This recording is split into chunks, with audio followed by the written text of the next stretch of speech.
and gentlemen, you're watching, yes, the Yankees Entertainment and Sports Network.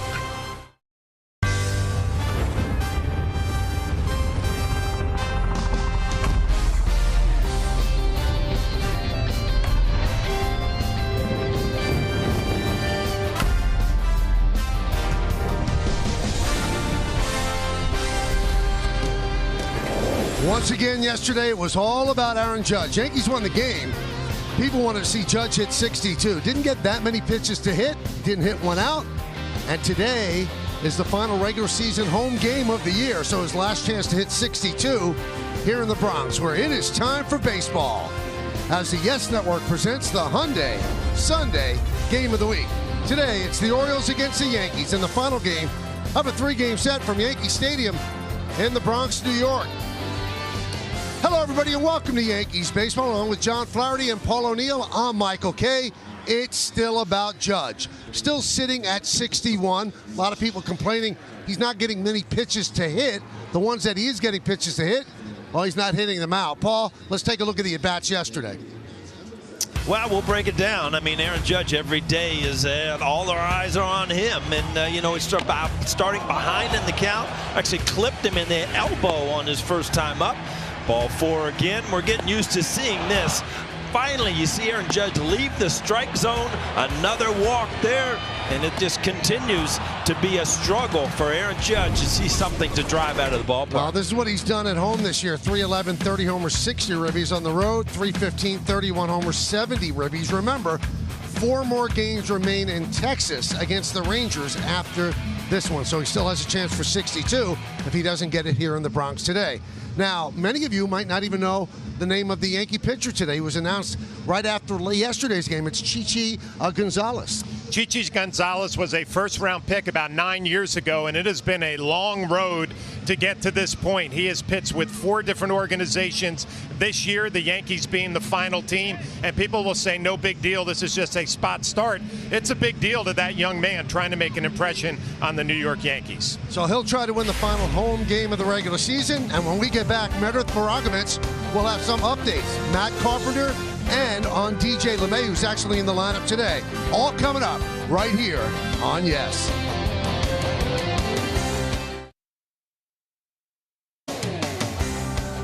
Welcome back to the Bronx for the final home game of the regular season. Hey everyone, I'm Meredith Barakovitz.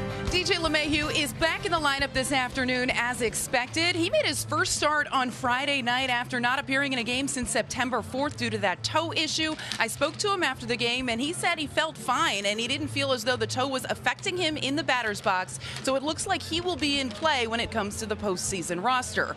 Also noteworthy, Matt Carpenter was once again taking swings in the cage today. The plan is for him to go to the alternate site in Somerset to see some live pitching, get a bunch of at-bats. The Yankees will then make a determination whether or not he is ready to join the postseason roster. Still a lot of time until they need to make that decision.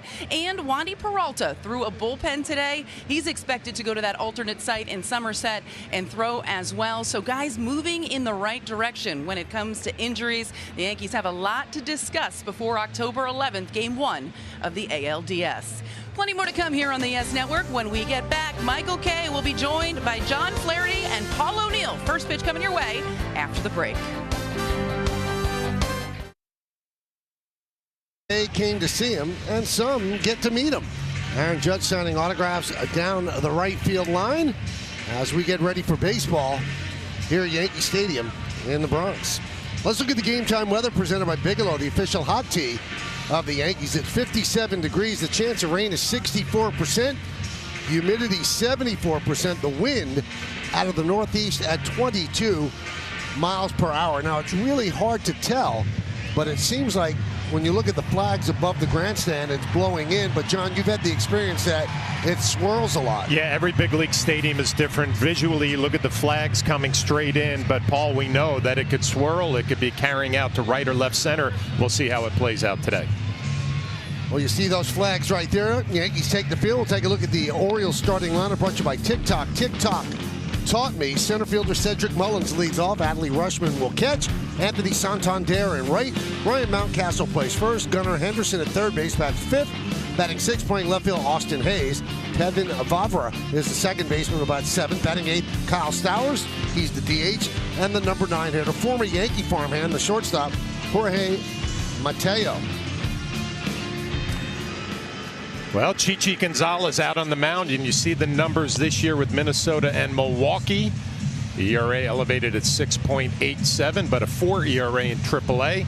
We'll check out our pitcher scanner report, which is brought to you by Northwell. And he's making the rounds. He's been with the Twins, the Brewers, the Tigers this year, and finally the Yankees getting a start on the last home game of the season. Good AAA numbers, 3.63 ERAs. Last outing, 6 innings pitched, no runs, no walks, and 4 strikeouts, so coming off of a good one. And he was a first-round pick all the way back in 2013 out of Oral Roberts University. Well, the defense behind him is brought to you by your local Tri-State GMC dealers. You've got Hicks, who's celebrating his 33rd birthday. He's at left, Bader in center. Oswaldo Cabrera is over and right. In the infield, Donaldson, Kiner-Falefa, LeMahieu, and Rizzo third to first. Trevino behind the plate. Gonzalez on the mound. Don't worry, Judge is the DH and leading off. He's just not in the field for this game. Well, they are prepared for what could be a wet afternoon here in the Bronx. We thank you for joining us on this Sunday. Cedric Mullins is ready. Gonzalez is ready. And let's do it at Yankee Stadium. First pitch, swung on a miss, and we're underway. Orioles 81-77, Yankees 97-60. Including this game, the Yankees have 5 games remaining. 4 in Texas. Those were the games that were rescheduled because of the lost week of the lockout. So 3 days, 4 games in Texas, with the middle day a doubleheader. Better get our rest, Michael. We got a big 3 days coming up. Absolutely. After this one, huh?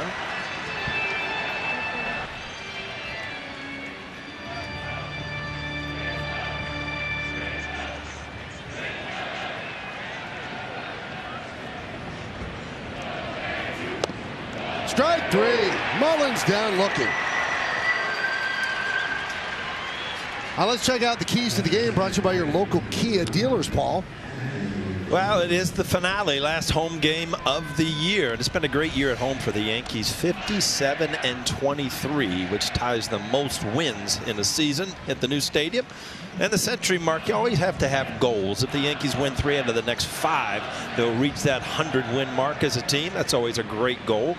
And still questions. I mean, there's a lot of things that Aaron Boone is going to have to take a look at in these last few games to figure out how he wants to go forward in the playoffs. DJ, the bullpen, Carpenter, a lot of things going on out there today, Michael.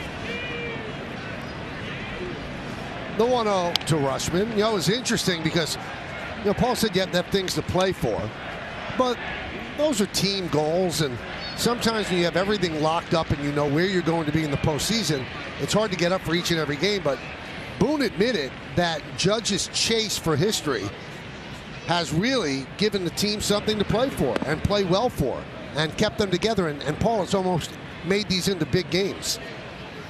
Yeah, I think it adds excitement, obviously. I mean, you're not just playing the schedule out. The only thing is you have to worry about yourself. I mean, everybody wants to watch Aaron Judge hit, but everybody is also preparing in their mind to get ready for the playoffs also.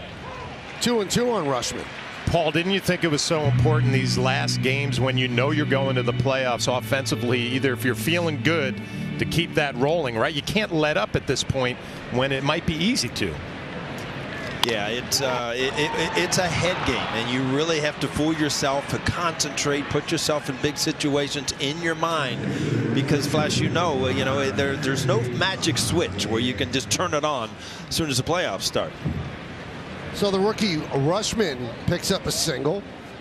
3 infielders on the right side, but he found a hole, and that'll bring up Santander.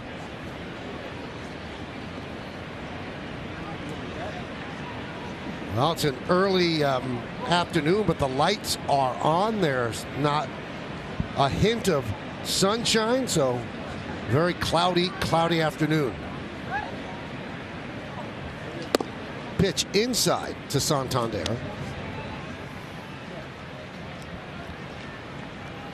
Chichi Gonzalez is 30 years old, 6 big league season.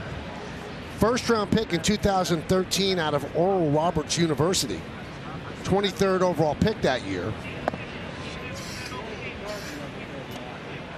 And Chichi and Jose Trevino, who's catching him, were actually the battery at Oral Roberts. Yeah, that's pretty cool to go all the way back to college and you find yourself in pro ball. They were in the Rangers organization together too, but now working together in a big league game, everything's come full circle. Now his given name is Alexander, called Chichi by his grandfather, and that stuck. Well, if you watch Gonzalez, he's not a flamethrower. He's got to pitch to corners. He's got to change speeds. He throws his slider a lot, relies on movement. Starting to rain here at the stadium. And there's ball 4 to Santander. Let's take a look at his arsenal on Google Cloud. StatCast 3. Let's see what stands out. Yeah, that slider, he throws it over 30%, followed by the four-seamer, the sinker, the changeup, an occasional curveball or cutter. But he throws his slider a lot. And I'm sure that's what the Baltimore Ball Club will be ready for. It's a lot of colors in that little graphic there, Flash. You said he's got the whole kitchen sink, huh? I'm not afraid to throw it in any count, Paul. So here's Mountcastle. Fouled away.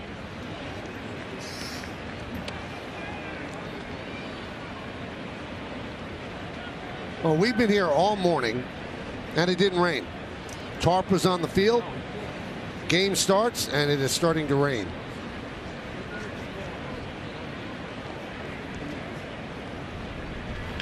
Line drive. It's a base hit left field. That's going to go all the way to the wall. It got past Hicks. Rushman scores. They will hold Santander. It's an RBI double from Mountcastle, and it's 1-0 Orioles. Well, Mountcastle's been a run producer for the Orioles this year. I mean, it's 80. Came into the game with 84 RBIs. You see this ball just sail across the plate. It just got hammered down the line. Aaron Hicks.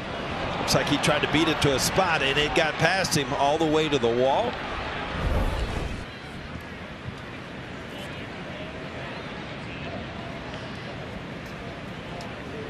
So quick strikeout of Mullins, and then a single, walk, and a double. And the Orioles have runners on second and third, one out. One run in. Here's Gunnar Henderson. And a strike. Well, it's a different day for Gunnar Henderson. Thank goodness. Yesterday, Michael, was a tough day at the plate for him. Cortez really wore him out from the left side, throwing different angles, curveballs, fastballs. 0-2. You know, Paul, I was thinking watching that game yesterday, he's had a lot of success as a big leaguer, and you have those games that bring you back to reality, right? Okay, this is the big leagues. Ooh. Facing a tough lefty, and he got schooled. Well, I thought Cortez yesterday, one of the better fastballs he's had all year. He was really, really good.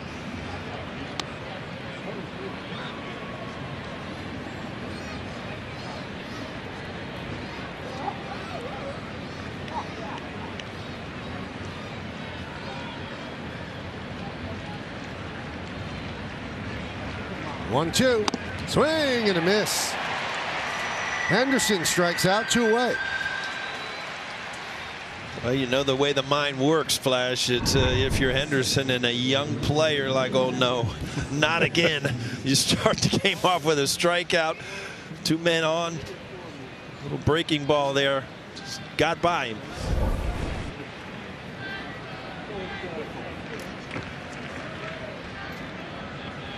That brings up Austin Hayes.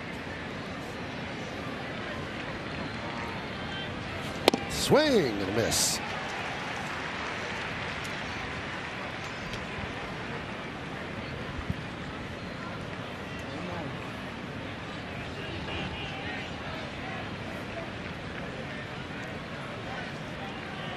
Second and third, 2 men out.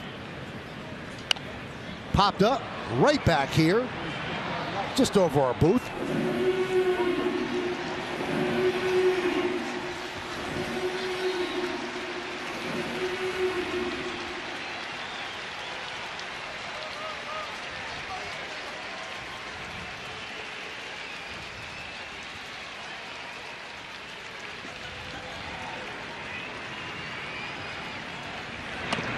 Strike three. Hayes down looking. 3 strikeouts for Gonzalez. 1 run for the Orioles. We go to the bottom of the first. Aaron Judge leads off.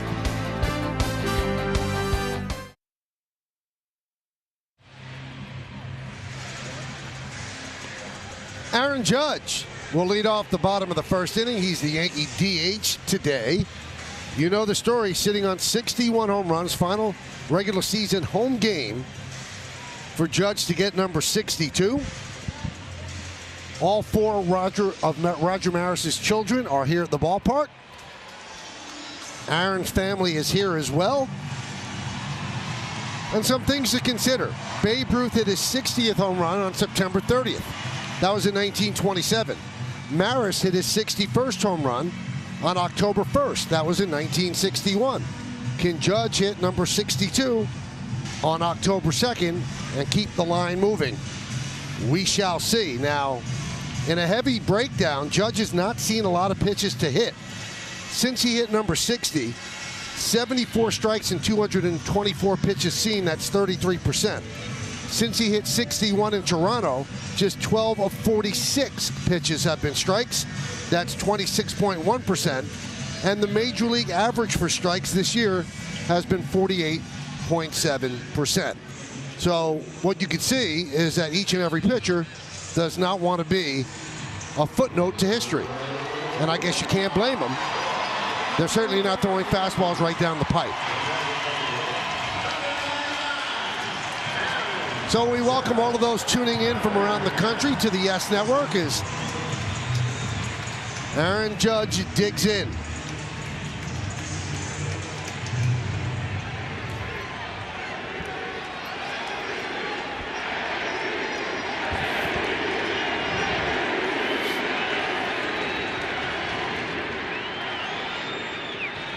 And the crowd on its feet. Kyle Bradish is on the mound. And the pitch upstairs.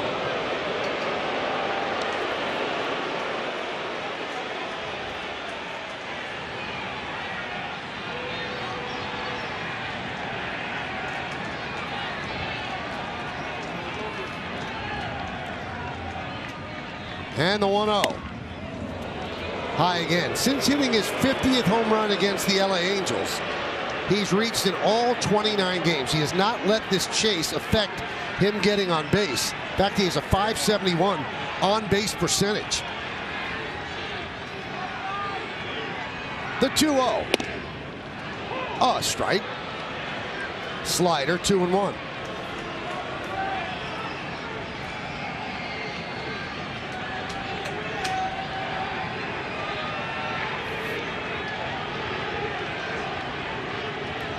And the pitch, swing and a miss. Another slider, 2-2. Judge has 9 home runs this year against the Orioles, 35 against the Orioles in his career. Listen to this crowd. And the 2-2. Strike 3, Judge down looking. A lot of sliders, but certainly pitches that were in the strike zone.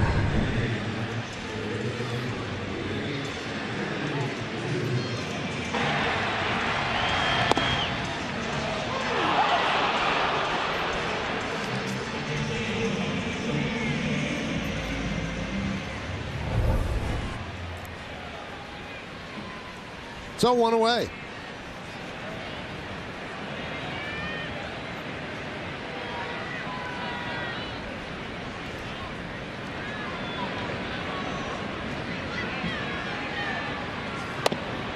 Well, Paul, you can see the plan was the fastball was going to be out of the zone, and if he was going to throw strikes, it was going to be on the slider. Yeah, they have thrown him all away. This whole series have been breaking balls away, breaking balls down. The 1 ball inside yesterday was a hanging breaking ball that actually clipped him in the elbow. So not challenging him inside, but you know, really, that's Aaron Judge has a strength of being able to get to that ball away and go deep in right center field.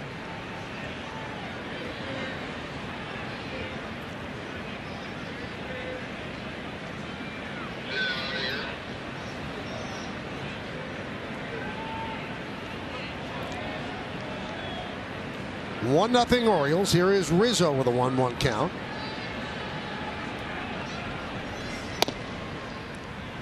Two and one.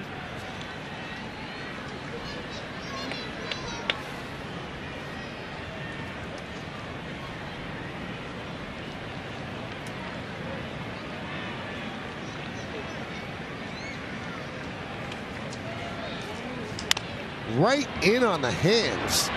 Mountcastle will field step on the bag. 2 away. Give you the entire Yankee lineup. Brought to you by TikTok. TikTok taught me. You saw Judge and Rizzo. LeMahieu plays second. He's next. Middle third. Donaldson at third. Cabrera in right. Bader in center. Bottom third. Kiner-Falefa the shortstop. Trevino will catch. And Aaron Hicks will be in left at bat 9. Well, we've seen Kyle Bradish get a couple of outs. It'll be his 23rd start. The ERA just over 5.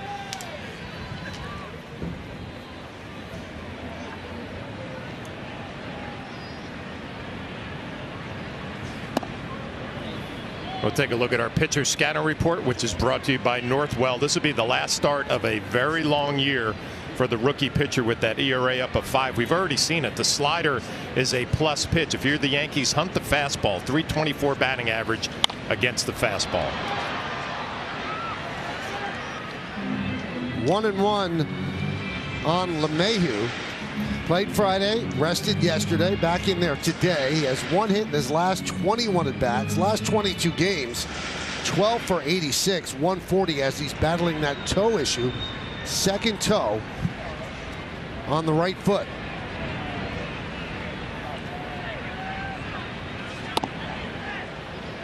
And if you want to wonder, well, what toe? It's the second toe, the one next to the big toe.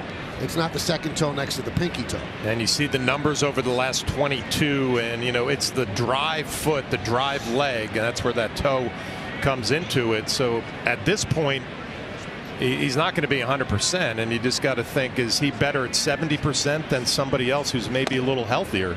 But it doesn't seem like Paul, to me, is going to be able to drive the baseball like we're so used to seeing. Yeah, we talked a lot about his mechanics as a hitter, and he is a back foot hitter where, you know, he does need to have the stability in your foot to kind of plan on. We'll just have to see how these bats go today and then down to Texas. 3-2 on LeMahieu.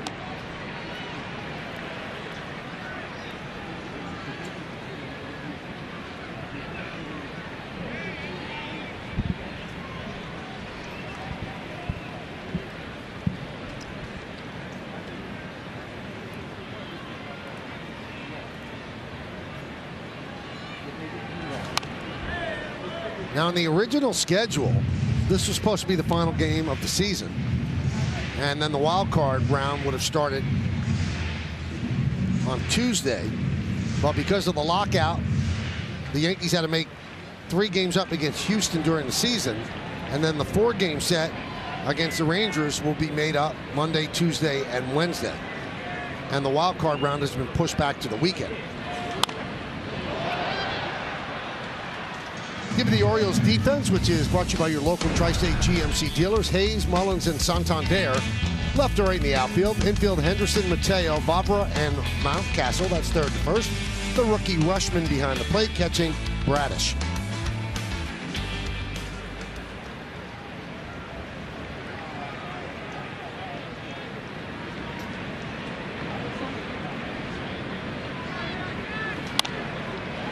Fouled away. Still 3-2.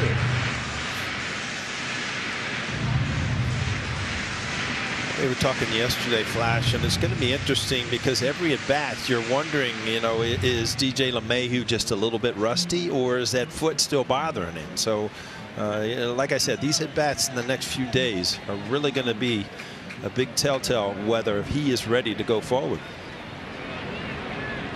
Upstairs, LeMahieu works a walk.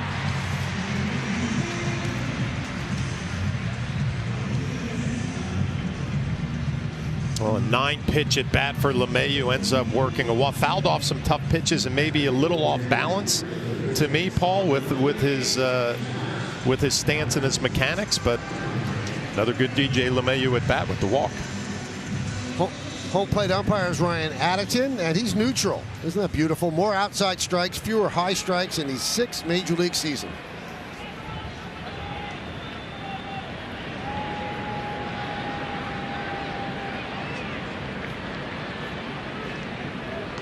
If you think about it, every umpire should be neutral. There shouldn't be pitchers umpires. There shouldn't be hitters umpires. Just you call the strikes that are strikes. You call the balls that are balls. But this year, as we scout the umpires every single day, we've had very few that would be listed as neutral.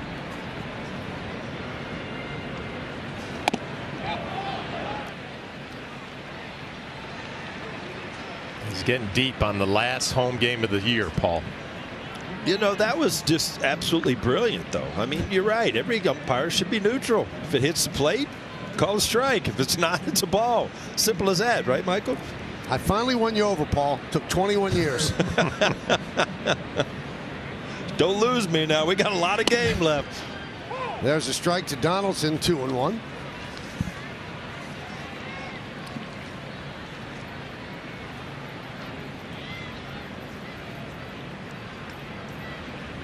Runner on first, 2 outs. LeMahieu held by Mountcastle.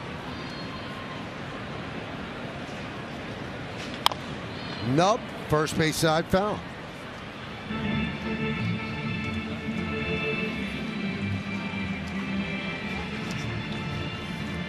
I mentioned Bradish with that slider being a plus pitch. It has 6 more inches of break on that slider away from right-handers than the average big league slider this year. So it's a weapon that this young right-hander can go to get swings and misses. He's just got to do a little better job locating his fastball and his two-seamer.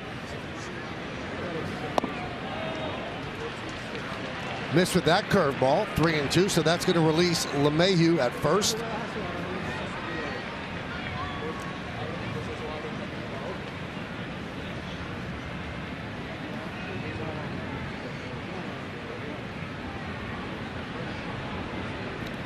And the pitch. Fly ball, right field. Santander will put it away for the final out. No runs, no hits, no errors, no Judge home run, and 1 man left. We go to the second.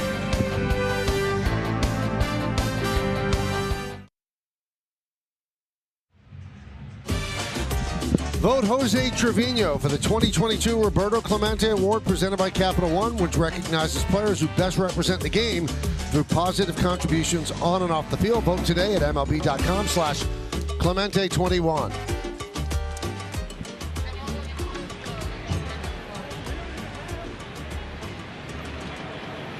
Boy, if you break it down, Michael, Jose Trevino, what a change in a year can make in your life. All of a sudden, you know, he's pretty much a starting catcher for the Yankees. He's made the All-Star team. Now he's up for the Roberto Clemente Award. I mean, what a year for Trevino. 1-1 on Vavra.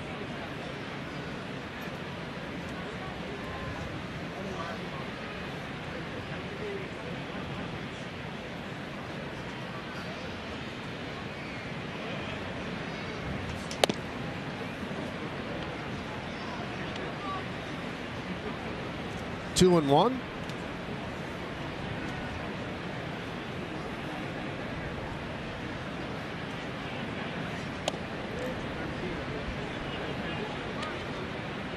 Three-one.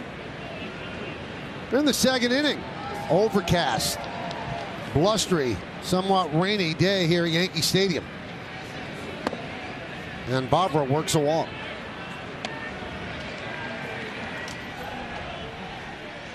Want to send out best wishes to a longtime friend. Actually took me to my first Yankee game at the old Yankee Stadium ball day against the Washington Senators. Not feeling too well, battling some things medically. Vinny Capolongo, and Vinny, a big-time Yankee fan for all of his life, and he's watching right now in Florida. So we send out our best wishes to Vin. Yeah, you guys went to a Washington Senator game? It was ball day. I still have the ball. When I think Yankee Senators. Yeah, no, I understand. Yeah. When I think Washington Senators, I think Frank Howard. Was he on that team? Yes, do you remember? He was. Yeah. Hondo. Yep.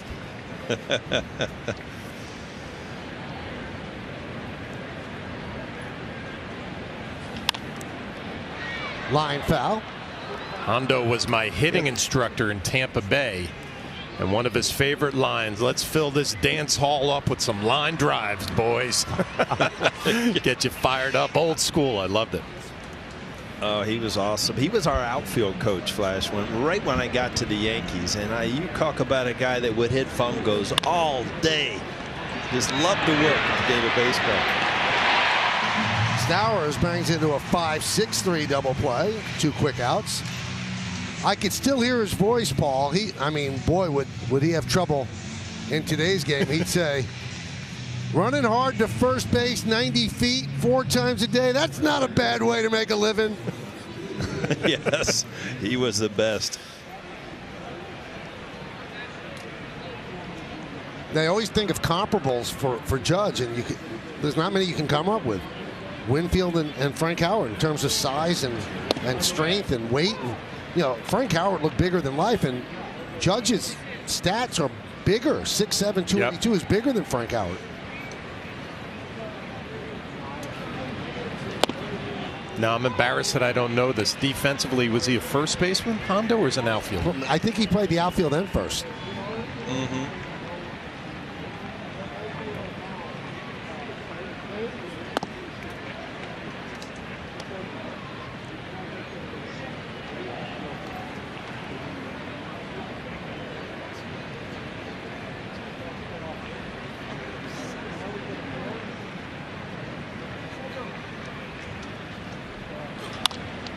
Popped up.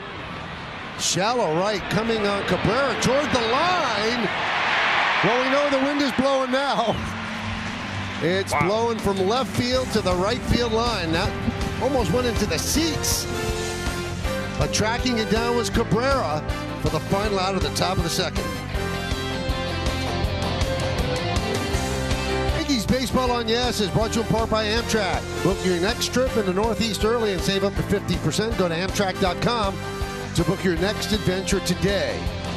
By the world-leading neck and back experts from Ox Spine at New York Presbyterian. Stay amazing. By Cadillac. There's no better time to be in a Cadillac. Visit your Tri-State Cadillac dealer today. And by the New York Lottery. Get out there and play. Two pretty good shortstops right there. Mm-hmm. Both of them reside in Cooperstown. Guy in the right moved to third.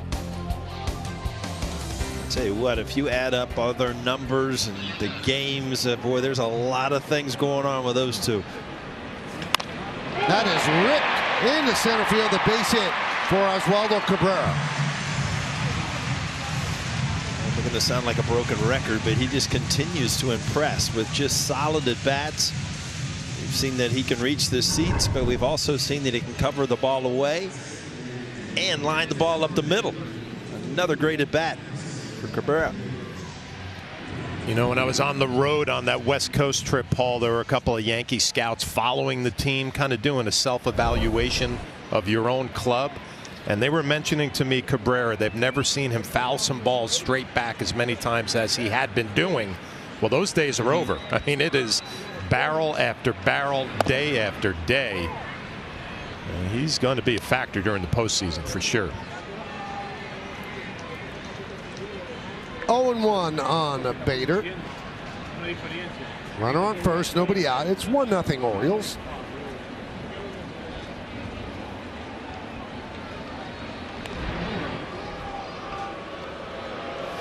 You know, I think Cabrera obviously is your left fielder if you started the playoffs right now. But I think Aaron Boone intentionally is kind of moving him around the field. He's in right. He was at went to the infield yesterday. I think that you never know where he could end up. Just getting him reps everywhere is going to help him going into the postseason.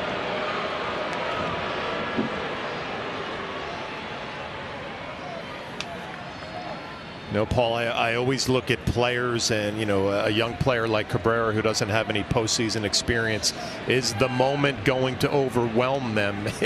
You don't get the feeling with that kid that he's going to be overwhelmed by anything. Line drive. It is a base hit just inside the left field line. It bounces into the seats. It's a double for Bader, and that holds Cabrera at third. Second and third, nobody out for the Yanks.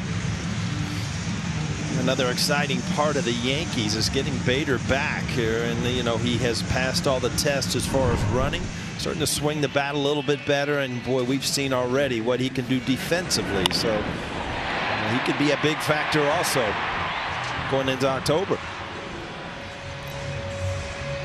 A good look from the swing in on super shot. The two-handed finish, Paul, how he rolls his wrists and keeps that ball fair. A lot of times you see that swing out and around, hook a ball foul.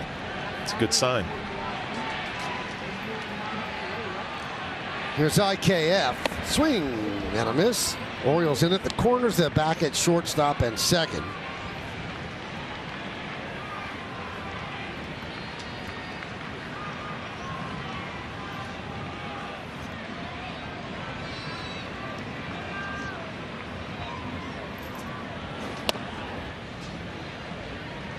One and one.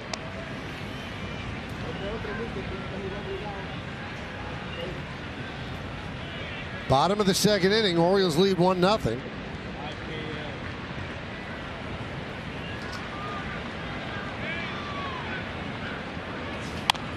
Chop slowly to first. Cabrera does not go. The flip to Bradish is in time. Just beat IKF to the bag. Well, this is a play. You're either going on contact or you're seeing the ball through. They had elected to see the ball through. Some other opportunities, Yankees coming up to drive in that run.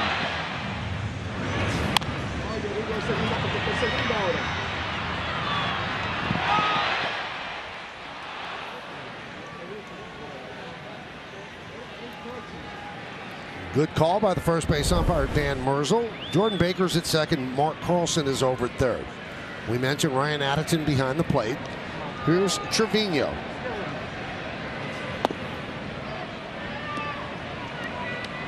Well, these at-bats become so important for guys like Trevino, guys like IKF and Aaron Hicks at the bottom of the lineup. Situational hitting.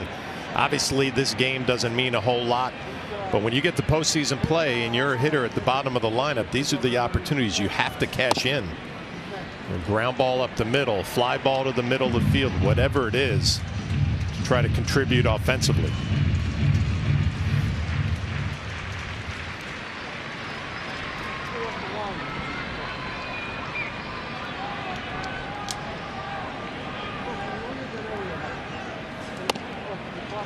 Three and 0 on Trevino.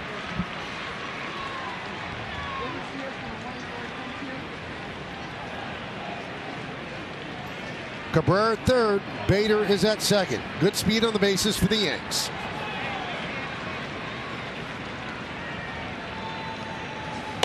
Ball four. That'll load the bases for Aaron Hicks.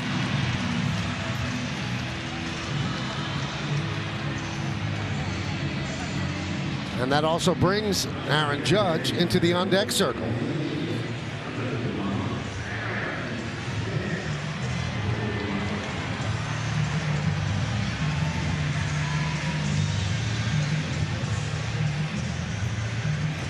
Judge struck out looking in the first inning. Might get into bat here in the second. All depends on what Hicks does with the bases loaded, one out. Hicks celebrating his 33rd birthday today.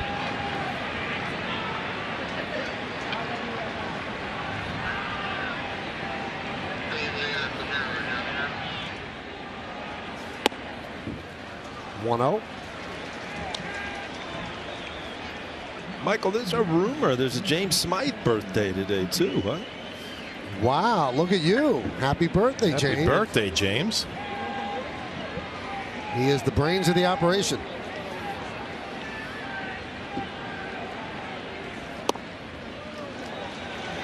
Two and 0. 6 straight out of the zone.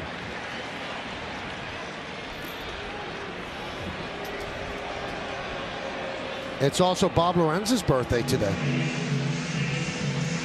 Happy birthday, Bob.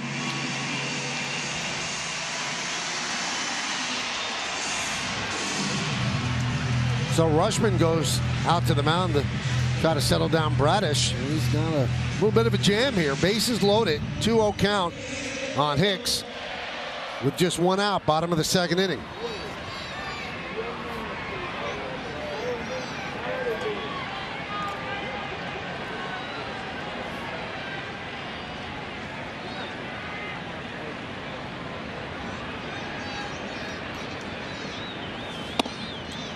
And a strike, 2-1.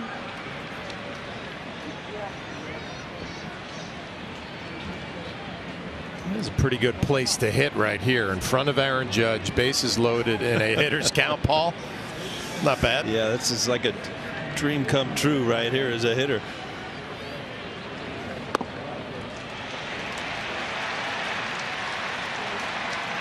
Three and one on Hicks. This is one of those situations you could load up on your back leg and just look for number one, that fastball.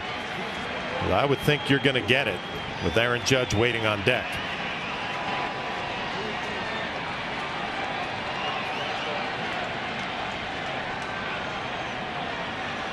And the 3-1.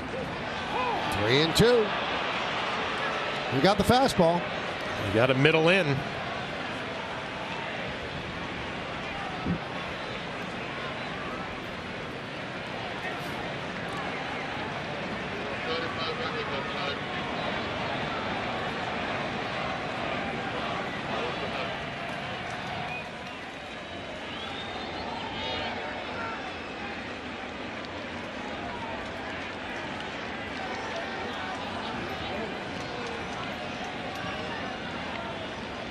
And the payoff. Strike three. Hicks down looking. But certainly a good spot for Judge to come up. They can't pitch around him here. The bases are loaded.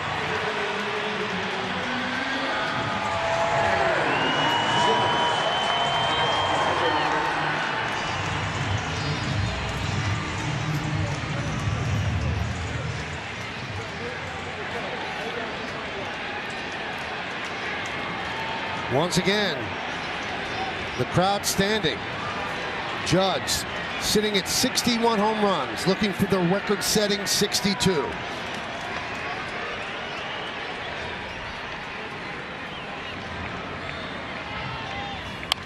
Foul back to the screen.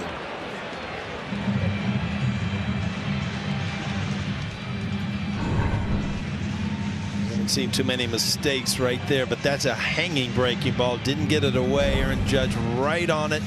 Shows you how hard it is when you're trying to force something to happen as a hitter. The 0-1. Grounded to third. It's a foul ball. And also sounds like a broken bat.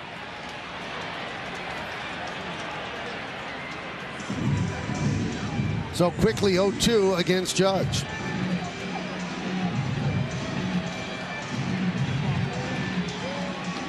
Rizzo was going to toss him some pine tar, and Judge waved him off. He's going to take the new bat and take it right to the plate. Bases loaded, 2 outs here in the second.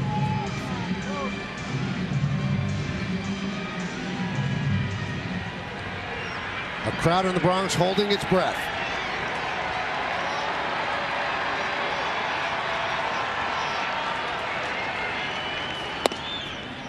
One and two on Judge.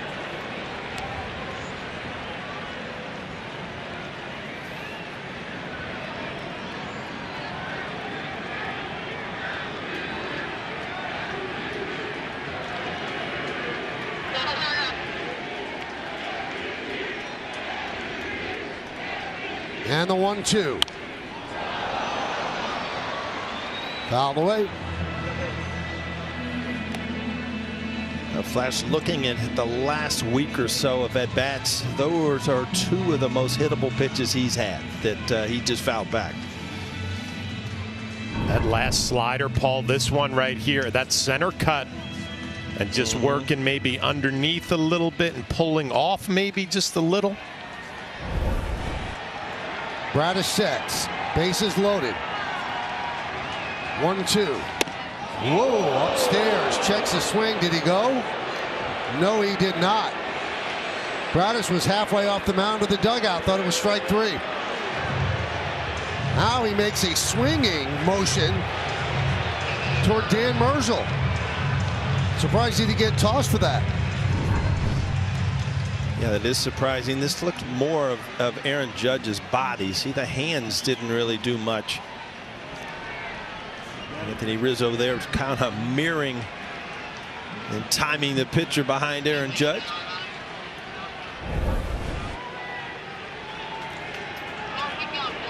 Two balls, 2 strikes, 2 outs here in the second. Judge looking for number 62.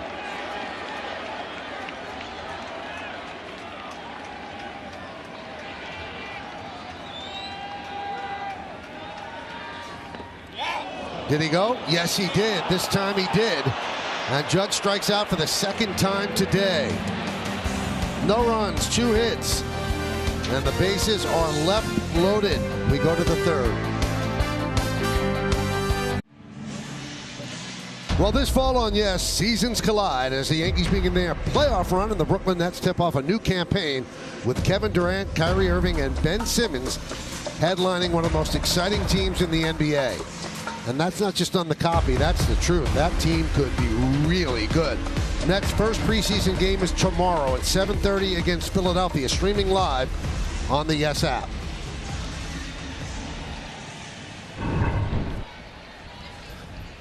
This is what Bradis did to the first base umpire. He thought the up and in, you're not supposed to argue balls and strikes, so it's kind of stunning that they let him get away with it.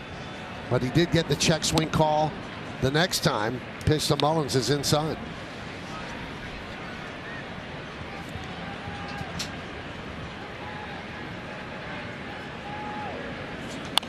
Grounded foul.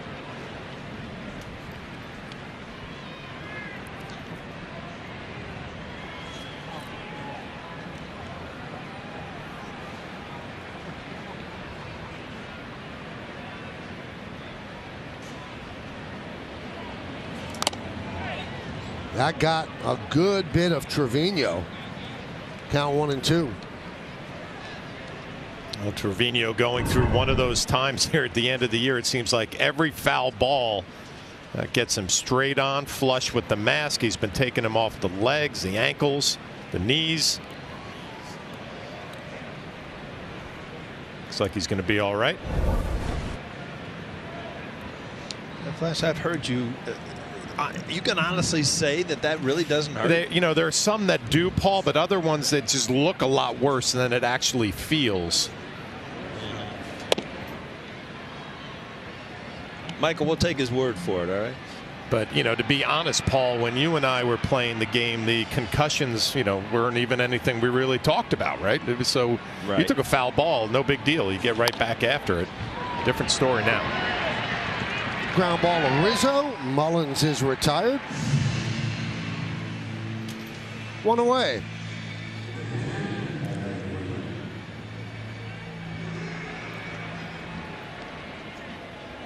And here's Adley Rutschman. He's sporting a hoodie you like, Paul. Yeah, back-to-back days with the hoodie. The young phenom catcher. A little scouting report, Flash. What do you see that you like in this huge prospect? Well, it's funny. You look at the offensive numbers and how much better they have gotten as the year has moved on. But there are things that you see when you're at a ballpark with a catcher. Watching him go right out to his young pitcher in between innings and walking him to the dugout. Oh, nice piece of hitting. Served that one right down the third base line. He's going to go for 2. Hicks is going to make the throw. And it's going to be wide, so it's a double for Rutschman, who's 2 for 2. We talked about Rutschman coming into this series, how much better a hitter he is left-handed in his splits. Almost 100 points higher from the left-handed side. And again, the ability to shoot the ball the other way is going to give you an opportunity to hit for a high average. And as I was saying, Paul, not only the offensive part, but watching him, as you see war leaders for rookie catchers, work with his pitching staff. You know, when Bradis needed a little break in that inning, in the second inning, going out to the mound, settling him down, there are little things that it looks like not only does he have the ability, but he's got leadership ability, which something you really can't teach. That's just natural. So Baltimore has the real deal behind the plate.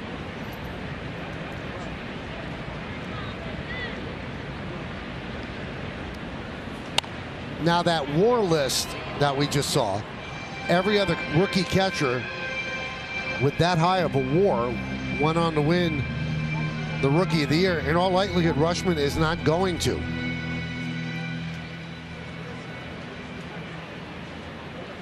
Stephen Kwan has had a great year with the Indians. Julio Rodriguez of the Mariners had a tremendous season. That one's lined to left field. Hicks makes the play to retire Santander. And remember, Rutschman has that 5 WAR, and he was called up in May. So his numbers would be much higher if they had started the season with him.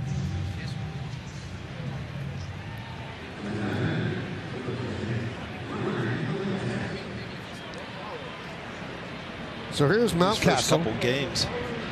As you look at his numbers, Mountcastle 30+ home runs last year. But you know, we've talked about this Baltimore Oriole team the first couple games on the big picture moving forward, and they have a lot of things to look forward to. They really have had kind of a year that nobody expected.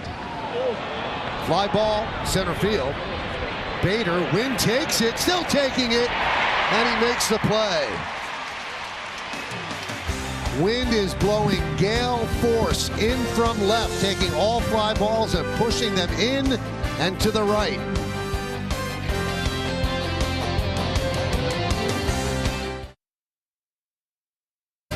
It's time for Pinstripe Pride, brought to you by Toyota, the official hybrid vehicles of the Yankees.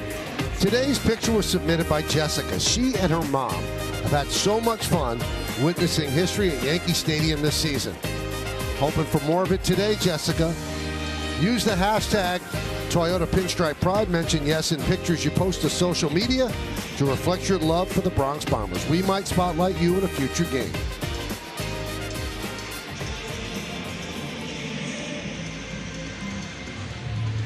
Well, Bradish was in trouble in the second. Bases loaded and 1 out, but Hicks struck out looking. Judge struck out swinging. And the Orioles hold on to their 1-0 lead.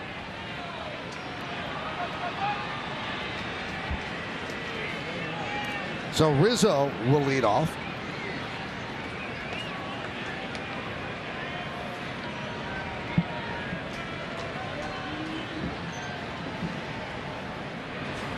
Bradish is 26 years old, and his last 2 starts, they couldn't be more different. He pitched 8 2/3 shutout innings with 10 strikeouts, beating the Astros on September 22nd. Then he gave up 7 runs in 2 1/3 innings in Boston. That was on Tuesday.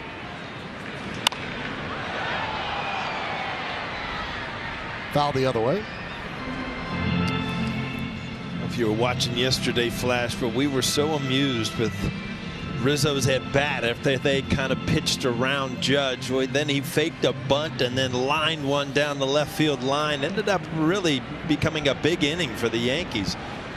Talking about how important it is for Rizzo to be hitting behind Judge if he's in that leadoff spot. Well, you can extend it all the way down the line, right, Paul? Rizzo, Glaber, Stanton, Donaldson. Because I know if I'm a big league catcher in the postseason and Aaron Judge is up at the plate, I don't know if I could pitch to him. I'll take my chances with the other guys. That's why it's interesting that Aaron Boone has left him in that leadoff spot, and he has scored so many runs. Not your typical table setter, right? With 61 home runs, but he has done a lot of things as far as crossing that plate in the leadoff spot. Well, this is his 20th straight game starting in the leadoff spot. Coming into today, hitting .397 with a .562 on base percentage. That's pretty good leadoff hitter. Paul, I don't know if you're like me, but I hear some of these numbers and you just take it for granted. I mean, the guy's hitting close to 400 like forever, yes. And you're just like, oh yeah, that's just what Aaron Judge does. And you do become kind of immune to like how great the year has been, and it seems like any breakdown is impressive. Fly ball, center field. Mullins there.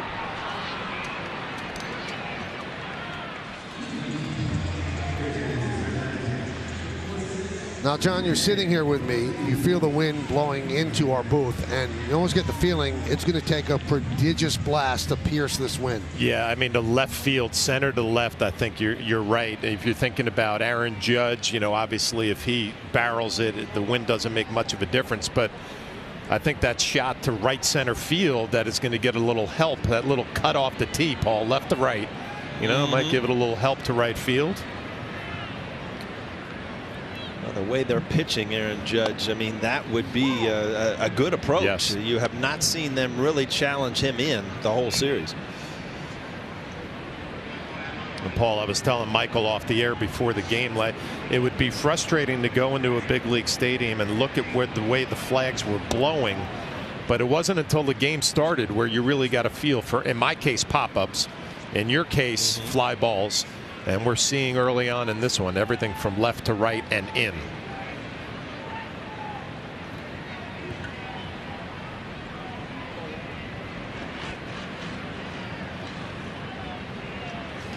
Up the middle, and that is a LeMahieu type of hit.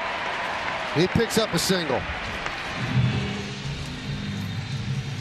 He had one good at bat the other night where he lined the ball to right field. It was caught, and then a good at bat here by hitting the ball up the middle. Just see how his balance is. You see that back foot still kind of slipping out, which you know, maybe it's something he's just going to have to deal with, but not ideal if you're DJ LeMahieu. Yeah, not a whole lot of drive off of the backside, but DJ LeMahieu has great hands at the plate, and I guess that would be my question for you, Paul. Could you take this, just hit with your hands and forget about the power department, just try to drill some line drives the middle the other way? Well, a lot of times you think as a hitter that, you know, I'm okay, and then you do find yourself, you know, kind of adjusting to what doesn't hurt. And does it take away from who you are as a hitter? Yes. But again, Flash, you said earlier in the game, I mean, a percentage of DJ LeMahieu is sometimes better than you know, a percentage of somebody else. Yeah, but it's just always think like in an RBI situation, you would always feel good about DJ LeMahieu, even if he's not going to hit a home run. You feel like it's going to be a good at bat, line drive, hard ground ball somewhere.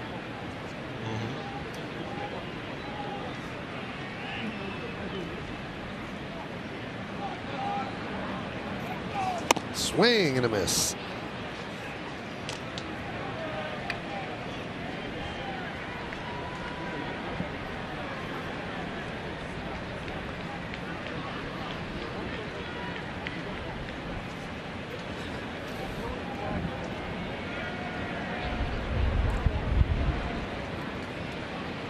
One and two on Donaldson. Fly ball to right in the first.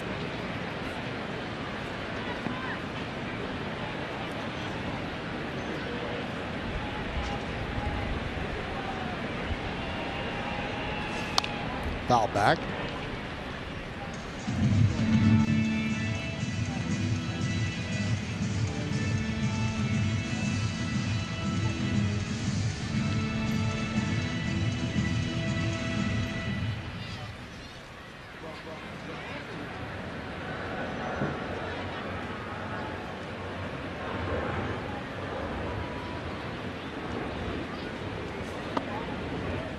Two. Now on Donaldson.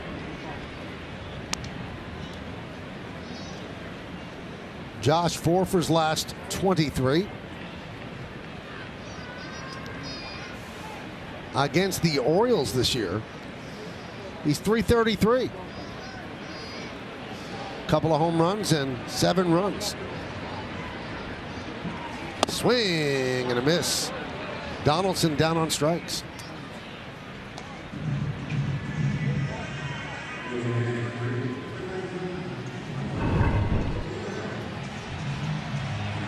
See the spin coming right at you, right out of his hands. Josh Donaldson out front and a little over the top.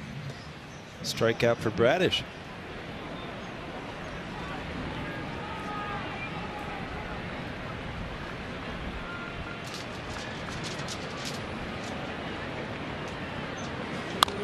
Grounded foul.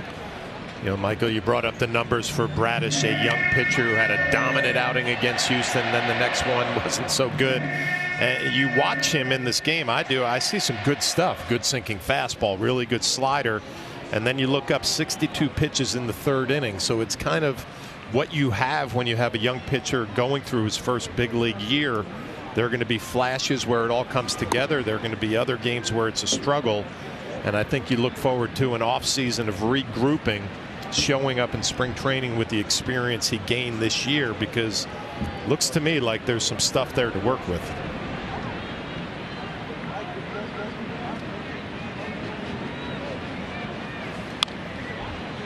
One and two on Oswaldo Cabrera.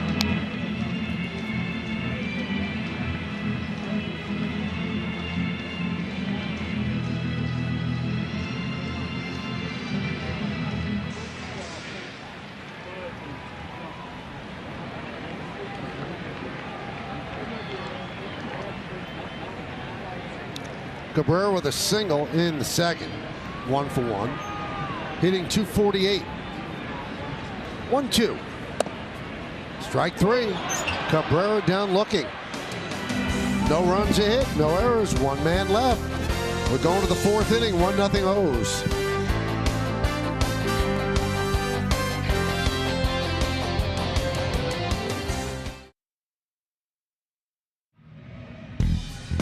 In case you missed it earlier, Matt Carpenter is on the mend. He was in the cage taking some swings earlier today. He is going to go to the alternate site of Somerset and get some swings in. They were deciding whether or not to bring him with the team to Texas, or if he'd be better served getting some more at-bats, seeing live pitching at Somerset. They decided to go that direction. Also noteworthy, they did need to make a move to get Chichi Gonzalez on the 40-man roster, so they transferred him to the 60-day. And Michael, that is your injury report, brought to you by Montefiore Einstein, state-of-the-art healthcare in New York City, Westchester, and the Hudson Valley.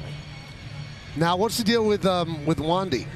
Wandy Peralta threw a bullpen again today. Aaron Boone said he got through that okay. Everything went well. So he will also go to Somerset. So that'll be one of the pitchers that Matt Carpenter is facing as he tries to get himself back for the postseason.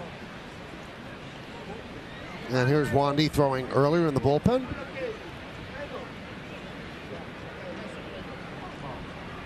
He's so valuable in that pen, he could really help in a postseason series, so the Yankees want him back. Hayes with a bunt. Foul. Tried to push it. And if he got it past the pitcher, Rizzo way wide of the bag, he would have had a hit.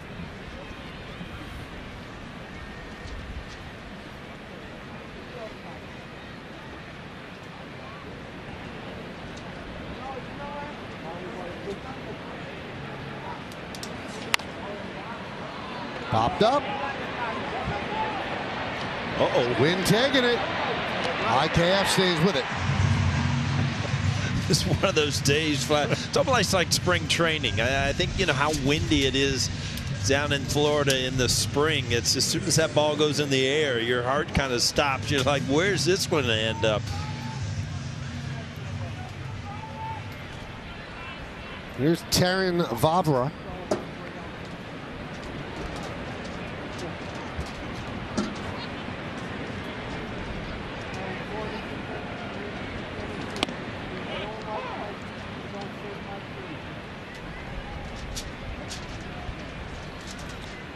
Robert was actually, as you see, the wind is howling out there, drafted by the Rockies. And the reason I say that is because he became quite a trade when Phil Nevin was here. His son, Tyler Nevin, was part of that trade. They came from the Rockies for Michael Gibbons, who Baltimore sent out there. 1-2.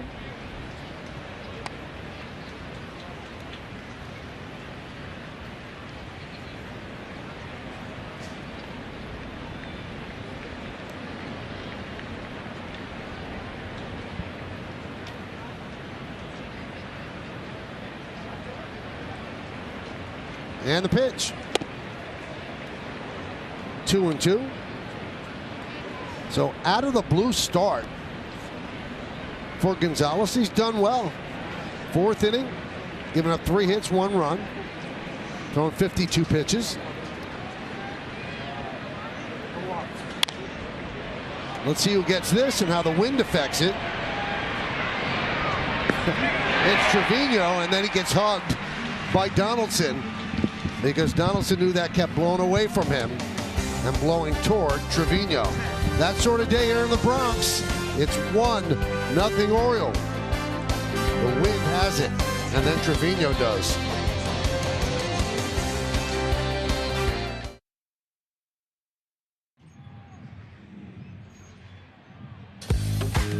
'23 Yankee season tickets are on sale now, and this is your chance to join the tradition and legacy of the New York Yankees. Plans start at just 9 games, so purchase one and enjoy the best seat locations, significant savings, and flexible payment options. For more information, log on to Yankees.com, call 212-YANKEES, or email seasontickets@Yankees.com. I go to the bottom of the 4th inning.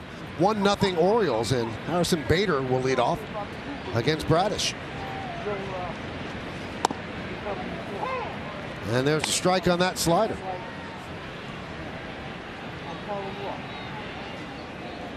Pitch count is at 66. Ground ball to short. Mateo hangs back, gets the hop, fires, and gets Bader. This copyrighted telecast presented by authority of the New York Yankees. It may not be reproduced or retransmitted in any form, and the accounts and descriptions of this game may not be disseminated without the express written consent of the New York Yankees.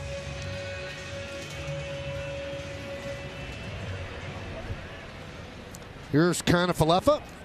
Grounded out to first. That was in the 2nd.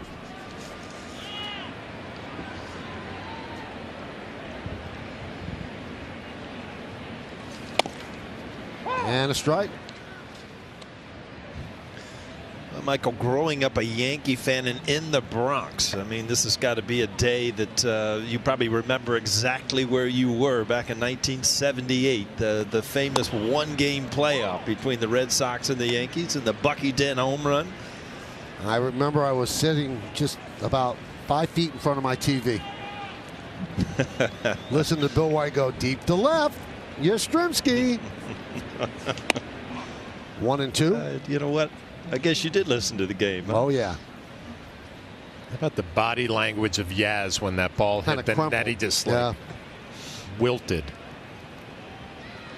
And that whole game was almost a microcosm of the season. Lined right at Vavra because the Yankees overcame a 14-game deficit. And then the Red Sox overcame a 3.5-game deficit in September.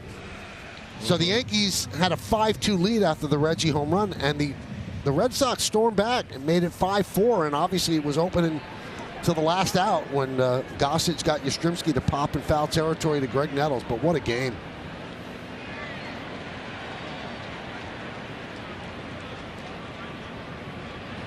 Trevino hits one to left field. Hayes back, makes the play, and the Yankees go down in order 1, 2, 3. We're going to the 5th. 1-0 O's.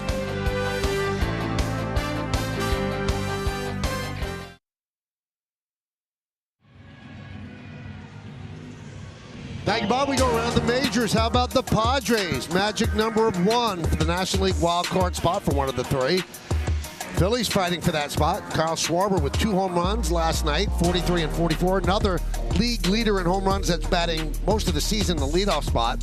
Phillies have a 1-game lead for the last wild card over the Brewers, and the Atlanta Braves defeated the Mets last night. Braves now have a 1-game lead in the NL East tonight. Such an important game for both teams. If the Mets win, well, then they will have the tiebreaker over the Braves because the season record would be 10-9. If the Braves win, it doesn't look good for the Mets. So a huge game on Sunday Night Baseball. Yeah, when you look how this all comes about here, Brandon Hyde, the manager of the Orioles, took over for Buck Showalter, and then this is definitely Buck in his first year, obviously, with the Mets. The biggest game that he will manage to this point going in tonight in Atlanta. Who's on the mound for the Mets? It is Bassett, Chris Bassett, who has pitched very well this year. Yeah, you throw DeGrom and Scherzer out there, you take your chances, and big one tonight. And Charlie Morton is on the mound for the Braves. He certainly had a history of pitching well in big games.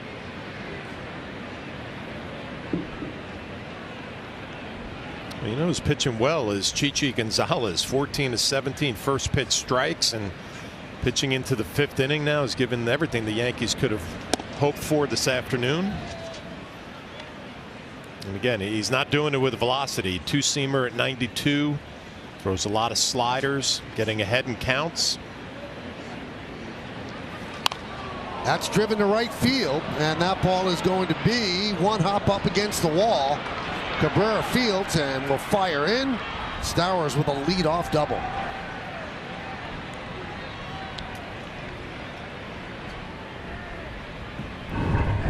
Again, Cabrera learning this ballpark, and you see that little cutter slider kind of stay on the inner half and not quite get to the handle of the bat.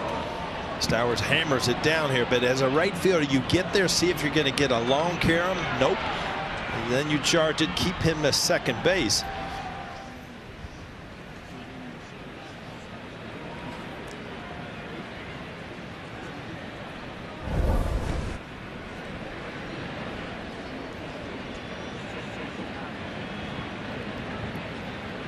Here's Mateo.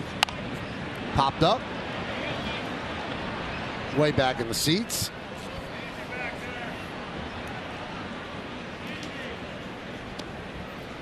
Talking earlier, Michael, that Brandon Hyde took over for Buck Showalter, and the 2016, that was the last time that Baltimore made the playoffs. They lost to the Blue Jays, and you remember that game where Zach Britton had never left the bullpen, never got a chance to pitch in that game. Orioles ended up losing. 1-1.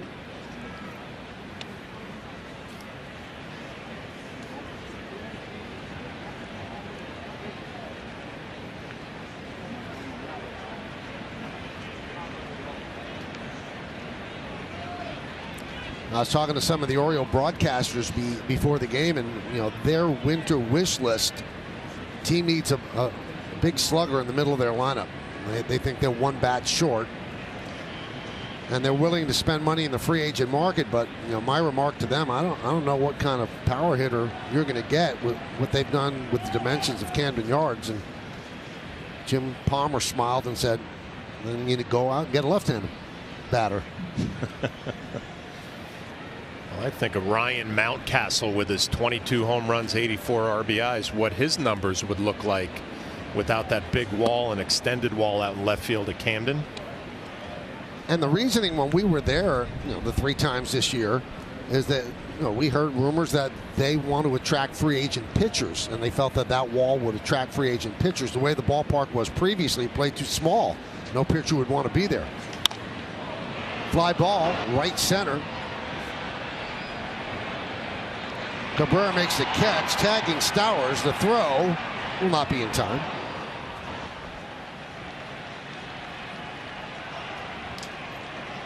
Runner on third, now 1 out.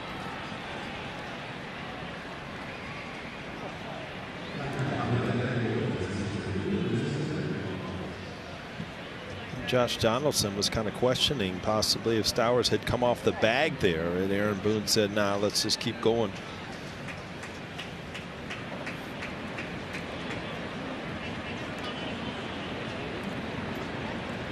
So the Yankees bring the infield in for Mullins. He's always a threat to bunt. Stowers at third with 1 out. 1-0.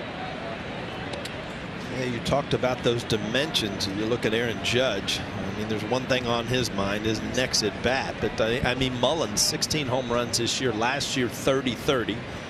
Mountcastle, 22 home runs this year. Last year, 33. So definitely that ballpark does play different, and it's showing up in the Orioles stats. Well, you would watch batting practice, and you could see how frustrating it was for the Orioles. When Trey Mancini was there, everything kept falling short of the wall. And those were balls that last year in batting practice would have been 10, 12 rows deep in left field. So it's a different ballpark. It always used to be a hitter's paradise. They've changed that.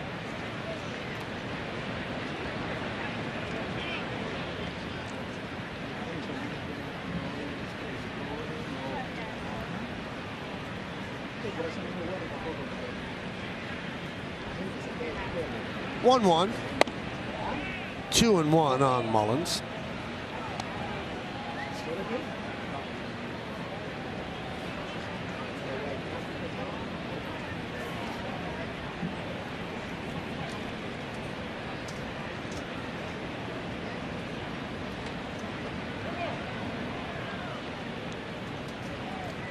Mullen struck out looking and grounded to first.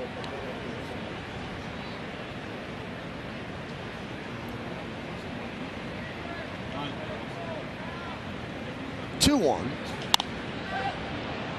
Foul ball.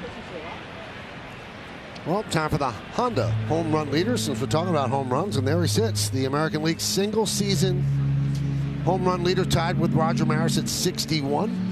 Babe Ruth next at 60. All Yankees, by the way. And we'll see Judge in the bottom of the inning. Popped up. Battling the rain and the wind. And IKF makes the play.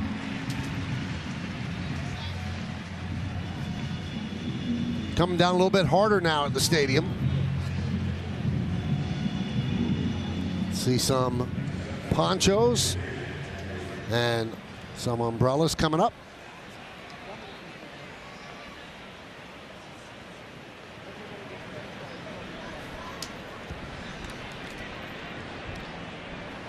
And here's Rushman. Well, this is certainly the hardest it's rained during the game. Rained a little bit in the first inning, then tapered off, but now coming down at a decent rate.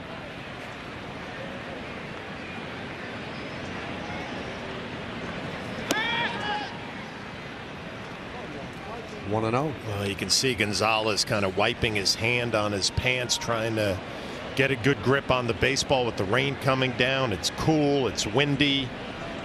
Tough conditions to throw a baseball, tough conditions when you're standing up at the plate trying to hit a baseball.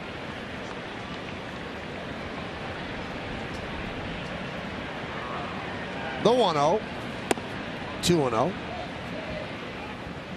Yeah, he continues to wipe his hand. First on the right leg, and then actually wiped it on the interlocking MY on the left side of his chest. Judge is the DH today, so he can smile a bit. Yeah, but it's not going to be easy when he gets to the plate with everything on his mind and the conditions. So see how that at bat goes. 3-0 on Rushman. Rushman's 2 for 2 against Gonzalez.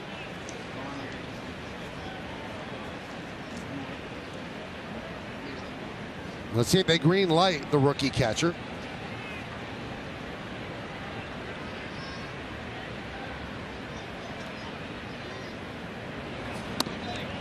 Tagging all the way, 3-1.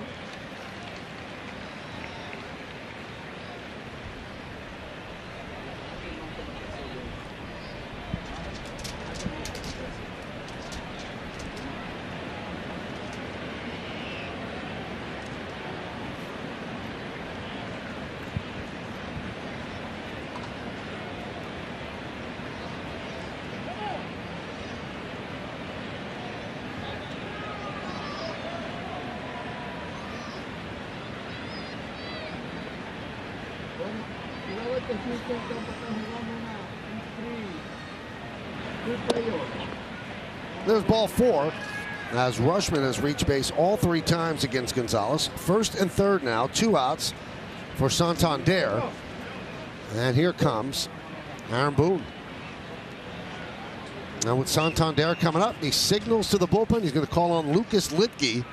And he's probably going to say thank you to Chichi Gonzalez, who pitched pretty well in a spot start for the Yankees. So Gonzalez departs. Yankees trailing next 1-0 in the 5th. Thank you, Bob. Right here at Yankee Stadium, the Orioles lead 1-0. They have runners on first and third and 2 outs in the top of the 5th inning. Yankees go to the bullpen after taking Chichi Gonzalez out of the game. He's responsible for those runners on base, but he's pitched well. 73 pitches, 3 walks, 3 strikeouts, 4 2/3 innings. Allowed 4 hits, a run in the first inning. And the Yankees will take it. Lucas Litke will make that line look better if he can get Anthony Santander. It's been a while since we've seen Litke in a game September 24th against Boston.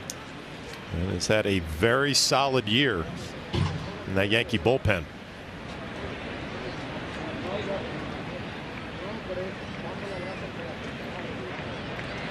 Santander walked and a fly ball to left. against Gonzalez. There's a strike from Litke.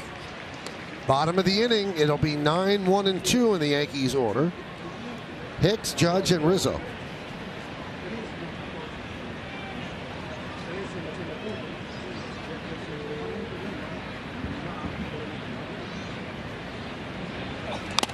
And again, Trevino got it on a foul ball, 0-2.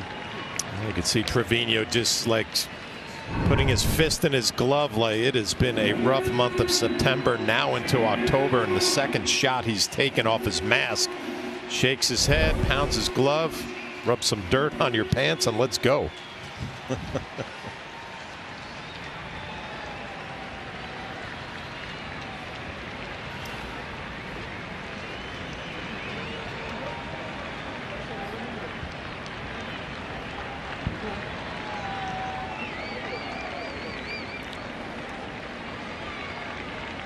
And the 0-2 upstairs. As John said, Litke is quietly efficient. He serves so many roles in that bullpen, and Boone trusts him in any of those roles. He can pitch a lot. If he doesn't pitch that often, he's even good when he has infrequent use. 2-2.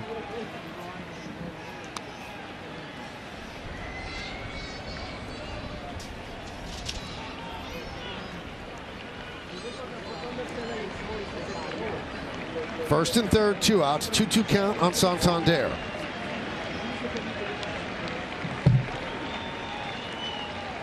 And the pitch. Foul back.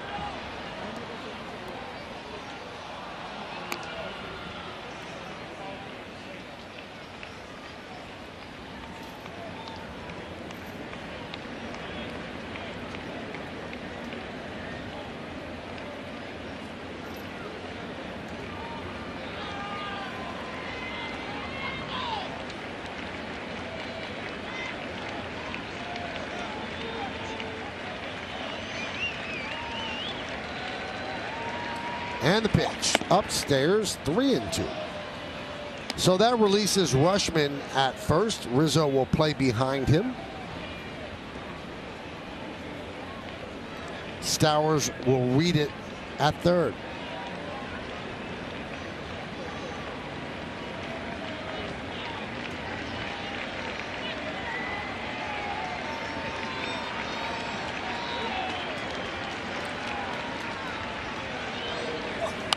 They'll do it again.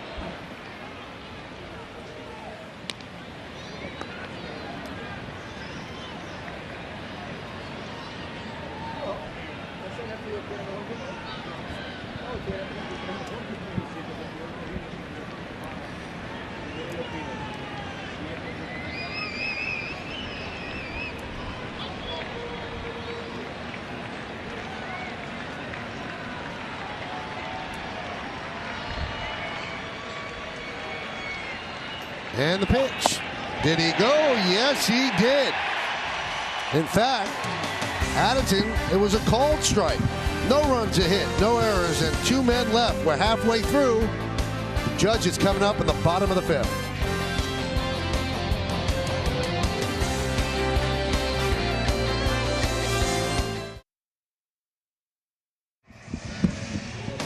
Well, tomorrow night on Yes, the Yankees will be in Arlington, Texas to begin the final series of the regular season against the Rangers. Watch as Aaron Judge continues his chase for the Triple Crown. Coverage begins at 6:30 with the pregame. That first pitch is scheduled for shortly after 7 on Yes and streaming on the Yes app. Monday night, doubleheader on Tuesday, and then 3 o'clock start on Wednesday. We'll have it all on Yes. So we go to the bottom of the 5th inning. It's 1-0 Orioles. Hicks first, then Judge and Rizzo. So Judge comes out on deck as Hicks will lead off. Rain pretty significant right now as we start the bottom of the 5th inning.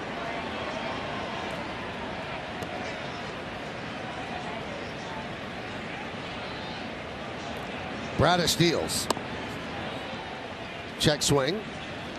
He did not go 1-0. Hicks struck out looking with the bases loaded and 1 man out in the 2nd inning, and then Judge struck out to end the inning. Judge has 2 strikeouts today. 2-0. I know Aaron Hicks has been swinging the bat a lot better, but he has got a mental block going with the bases loaded. You saw that his last time up. I mean, it gets in your head, Michael. It really does. There's certain at bats. You're almost, you cripple yourself to the point where you just you can't perform because of the situation and how many times you've kind of failed at it. 3-0 on Hicks. You can see the look on Aaron Hicks's face, and that tells you everything you need to know about the situation. Windy, cold, raining, not easy.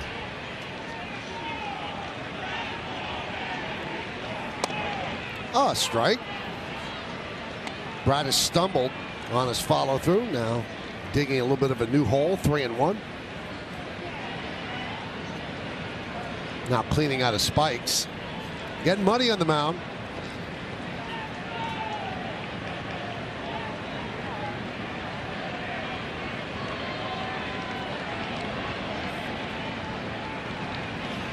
And Hicks walks. And that'll bring up Judge.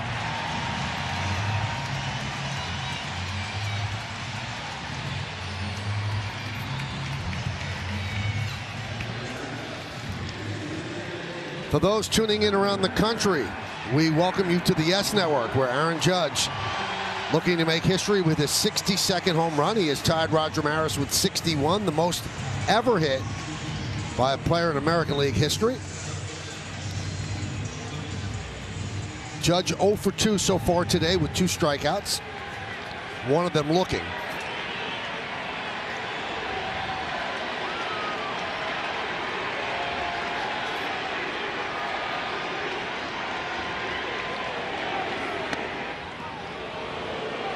There's the slider. 1-0.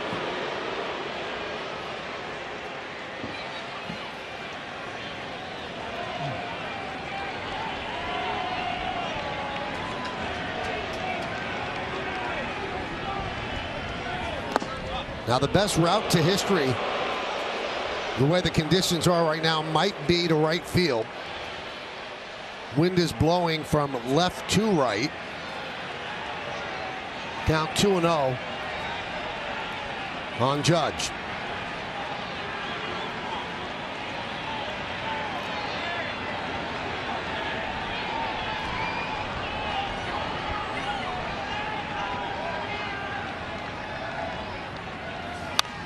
Foul back. That was some swing by Judge. Almost went down to one knee. Yeah, you see Aaron Judge recently swinging at just a little bit harder than you're accustomed. Just fouling this off.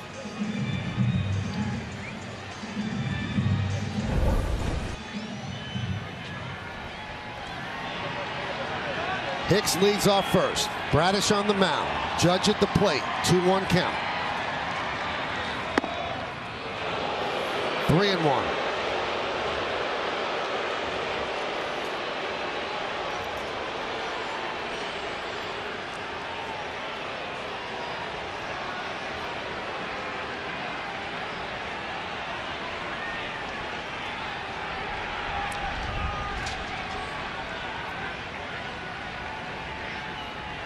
Here's the pitch. There's ball 4. Judge seemed like he didn't want to walk. But he does take first. 2 straight walks by Bradish. First and second for the Yankees. Nobody out. You're so used to seeing this pitch called on Aaron Judge, but you see it was middle of his shin. Ball 4.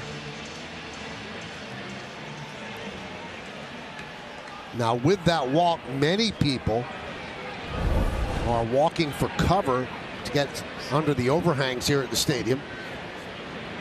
I doubt they're leaving right now because there's more baseball to be played and more bats to be had. So here's Rizzo. 0-1. Oh, all year long, Aaron Boone and Aaron Judge were talking about the low strike being called. I think Aaron Judge wouldn't have minded it right there. Give himself another pitch during that at bat, but Just another walk.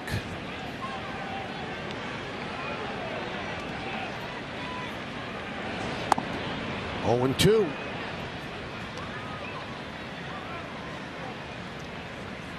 Rizzo takes a long walk to think about it after 2 swings and misses.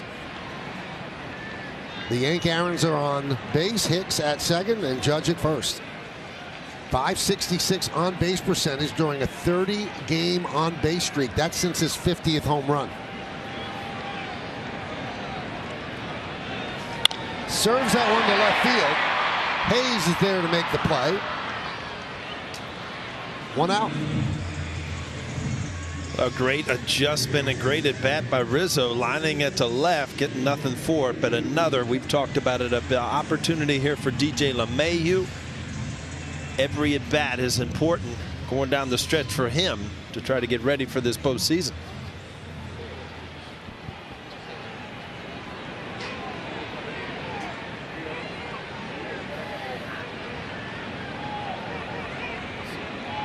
LeMahieu has walked and singled to center. The Yankees trail 1-0, bottom of the 5th.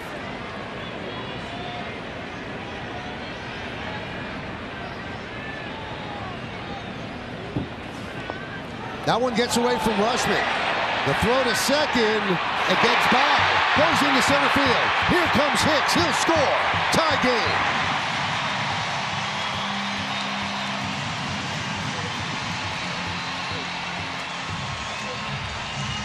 Well, Flash, you can go over this. You know you don't have a chance at third, and you try to get the trail runner.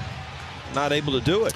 Yeah, kind of caught in between the backhand and blocking. Aaron Hicks gets a great jump.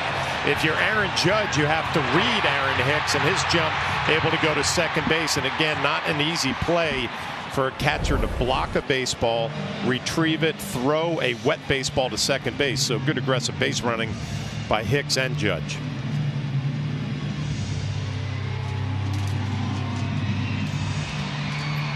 Well, if you keep the score at home, it's a wild pitch, and the E2 allows the run to score.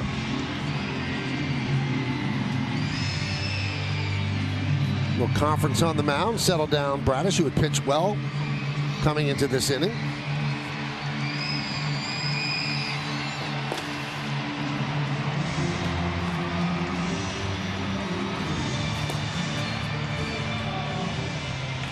So Keegan Aiken and Logan Gillespie are up for the Orioles. Go ahead run is Judge. He's at second, 1 man out. 1-0 count now on LeMahieu.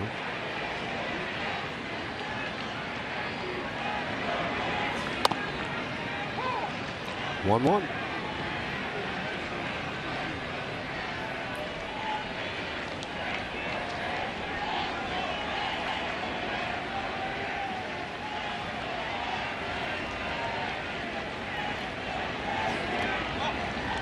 2-1.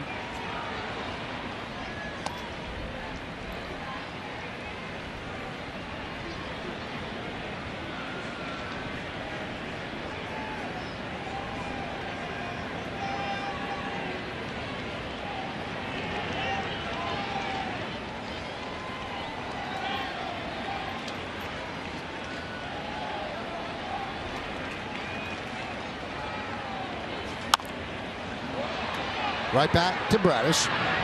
Takes the out at first, and moving to third is Judge.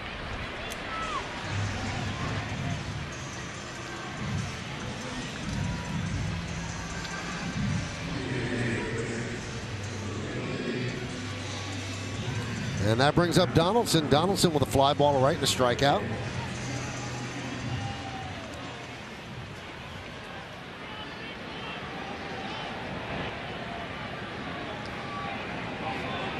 Donaldson had a really tough game on Friday night, and then yesterday had some really good at-bats. Today, kind of right in the middle, so he got a big one coming here, right here. Possibly take the lead with Aaron Judge on third base.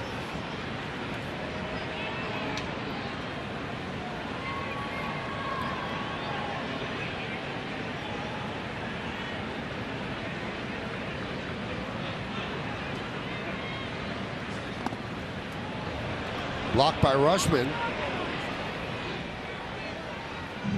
Again, Rushman, one of those guys who doesn't go with that one knee down, a traditional stance, but he's caught in between. Am I going to backhand it? Am I going to block it? And that's just self-defense, swatting it down. I think he's smiling knowing that he got away with one there. Good time if you're a catcher and you pitch that pitch calm now, that button for a breaking ball, runner at third. Got to be thinking block first.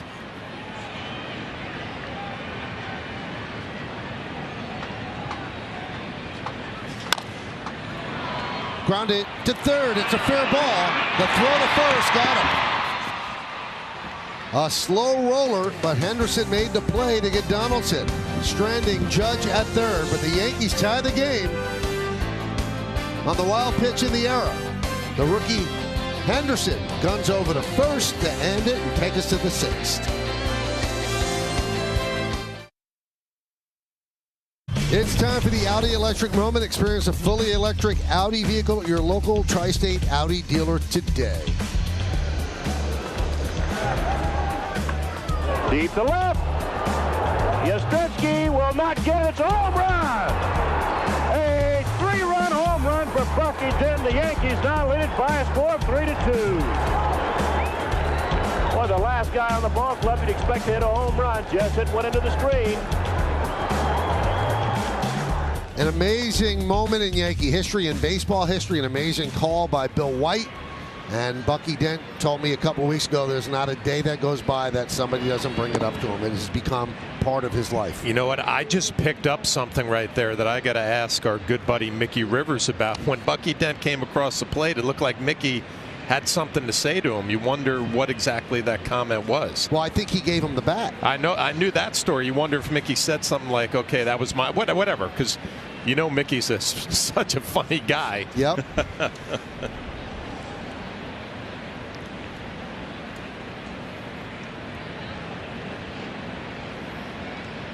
For those that were there, and it was on this date, 1978. What'd you say, Mickey? What'd you say? Mickey's saying something. And then Roy White hits Mickey. But grounded up the middle. LeMahieu gets Mountcastle. They said that when that ball went over the green monster, that other than the people sitting on the home plate side of the Yankee dugout, and one of those people was George Steinbrenner, there was deathly silence at Fenway. It just, you could hear a pin drop except for that group of Yankee executives that were cheering. Must have been an amazing moment to be in that ballpark. Well, we're so lucky to be around like Old Timers Day, Paul, when you get to be around Bucky Dent and Mickey Rivers and all these guys who, I mean, lived it. And they tell you stories. So Gino Monahan, the trainer, we got to know quite a bit, was there, and you hear some great stories about the behind-the-scenes stuff.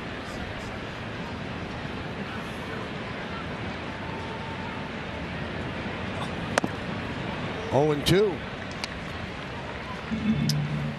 Yeah, reading that and listening to you, Michael, I mean, I realized the big comeback. They were down 14 games, but then I didn't realize that Boston retook the lead by like 3.5 games in the middle of September. No. The Yankees took the lead, and the Red Sox caught up to tie it. Yankees led by 3.5. Yeah. Crazy.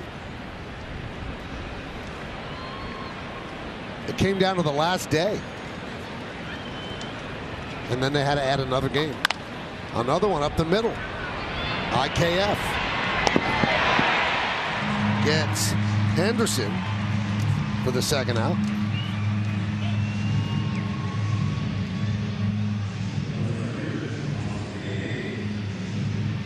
You know, Ron Guidry started that game for the Yankees, and he's told me the story that he came in to Fenway early, and Fenway's such a small clubhouse, and back then it was even smaller. They had the small training room just to the left when you walked inside the door, and he told Gene Monahan, the athletic trainer at the time, he said, I'm going to go to sleep underneath the trainer's table, put towels over the table, and if anybody comes in and asks for me, I'm not here. Gino said, anybody? He said, anybody. Well, George Steinbrenner came in to give a pep talk to Ron Guidry, and Gino was like, caught, what do I say? He said, anybody, don't wake me up. And George Steinbrenner said, well, where's Guidry? And he said, I don't know. So he never got to give him the pep talk, but Guidry got asleep before probably the biggest start of his life.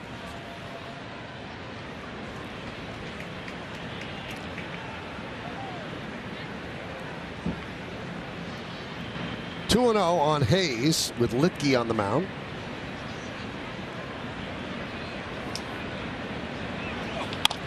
Line left field. That's going to find grass. In there for base hit. Goes to the wall. So Hayes will have a 2-out double against Litke.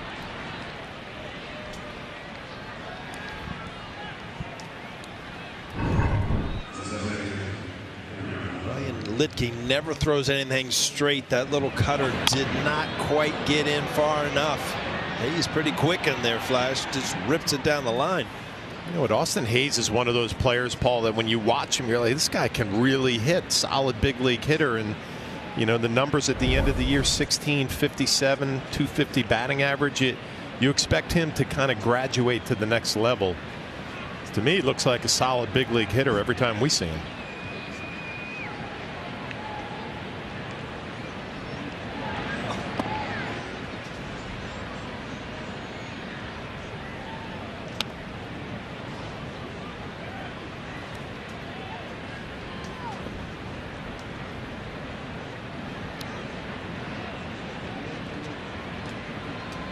One 1-0 on Vavra. It's a 1-1 game, top of the 6th inning. If anything, the wind now seems to be a bit stronger than earlier. And if you look over the grandstand, the flags are starched out toward home plate right now. Even the big flags in left center are flopping straight in toward the plate.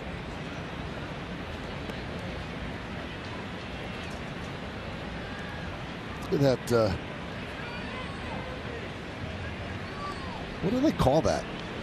I was just going to say, give me a name, Michael. I don't know what they it's call that wind, little whirly bird. Yeah, wind whirly bird.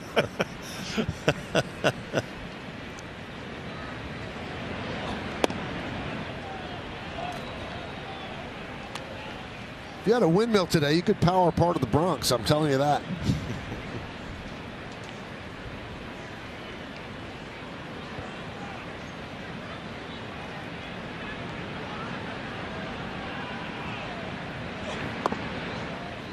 Three and one.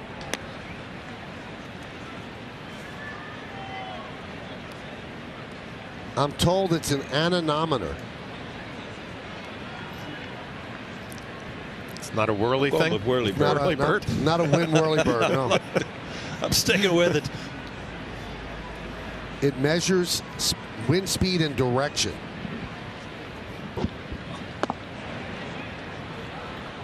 The term is derived from the Greek word anemos and is used to describe any wind instrument or wind speed instrument used in meteorology. And from now on, it will be called the wind whirlybird. So Vavra with the walk. I am with the Doppler, Michael. Now that's part of my repertoire. Well, you need the that. whirlybird too. Absolutely.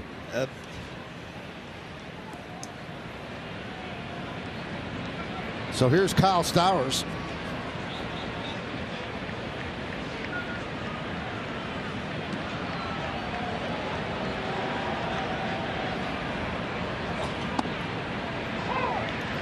Drops the slider in there for a strike. Count 0-1.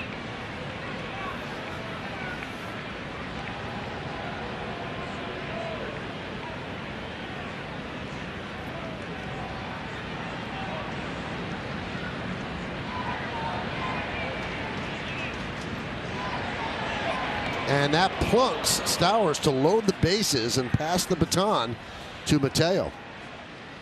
All with 2 outs here in the 6th.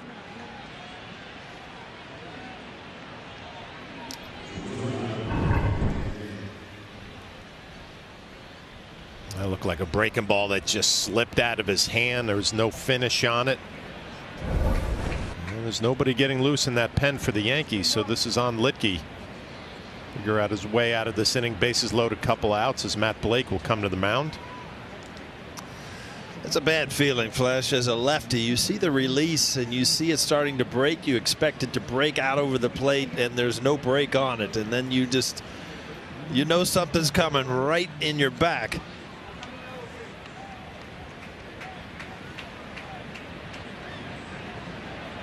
So Matt Blake with a quick trip.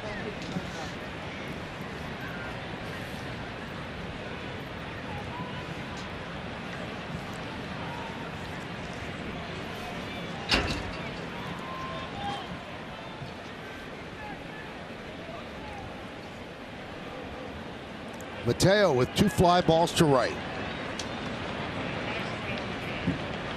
Bases loaded, 2 outs, 1-1 game, top of the 6th.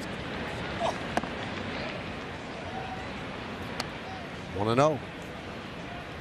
Now Marinaccio about to throw.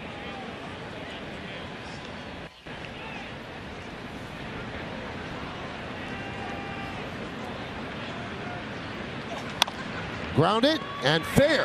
Nice play by Donaldson. The long throw got him. A good defensive play by Josh Donaldson and got the speedy Mateo for the final out as the Orioles end up stranding 3 right down the line. Just fair. Backhand, set, fire. Got him.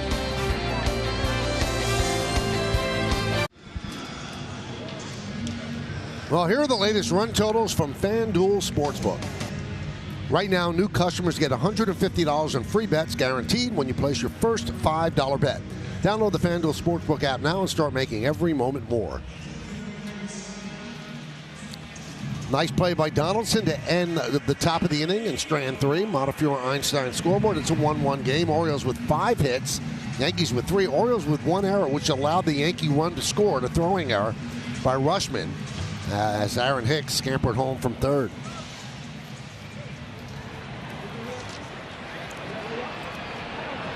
Brad is still in there. Oswaldo Cabrera digs in. 1 for 2, a single and a strikeout.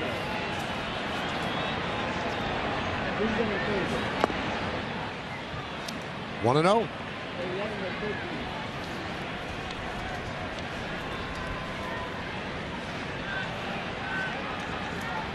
The rain has subsided at the moment. Aroldis Chapman warming for the Yankees in their bullpen. 2-1 on Cabrera.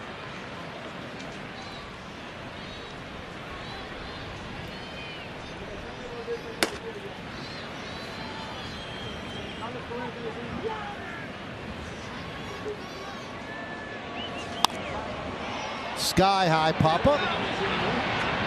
Makes the seats out of play.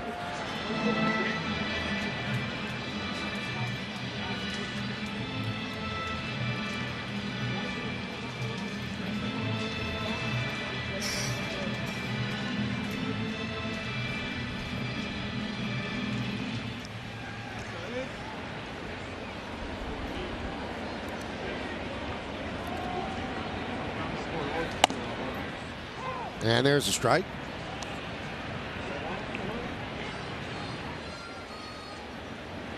You know, Flasher, you look at Cabrera's barrel of his bat. It's got the ink from the baseball all over. You know, you want to center that. That thing has got ink marks from the handle all the way to the barrel. So he's kind of wearing that thing out. I mean, you want to center that thing in the sweet spot. But you see some of those foul balls where that blue ink comes off. One right on the end of the bat. That's not one you want to brag about.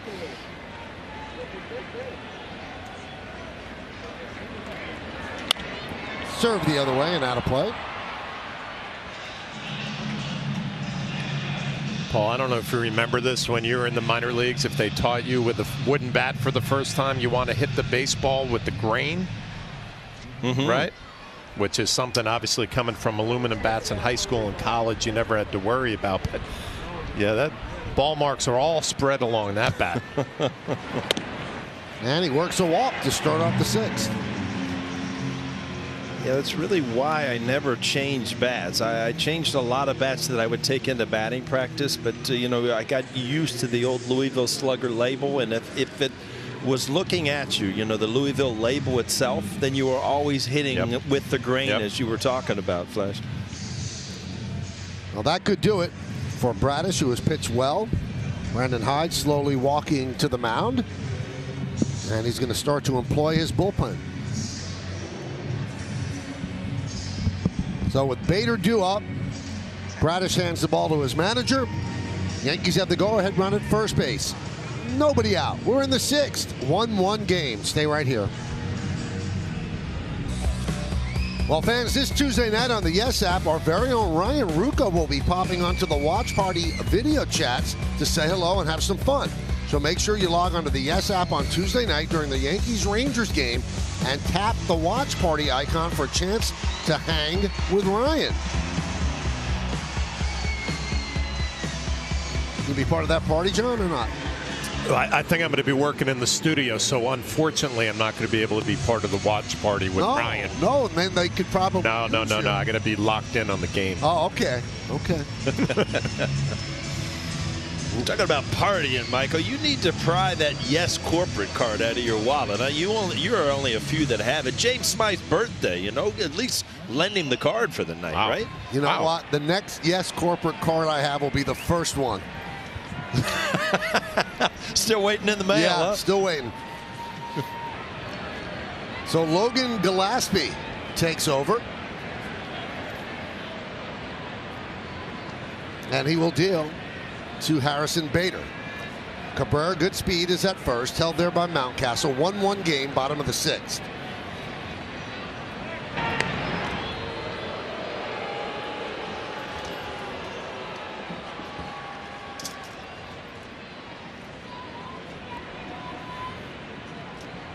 Well, Gillespie, one of those guys who's been up and down 5 times from AAA Norfolk. Trying to make another impression here at the end of the year. There's a strike.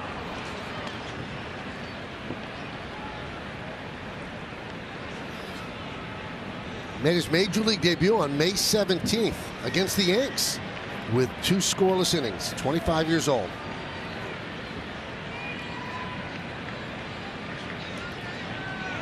Now this might not bode well for an upcoming at bat. When he made his major league debut, he joked that all he wanted to do was, quote, not give up a home run to Judge or Stanton.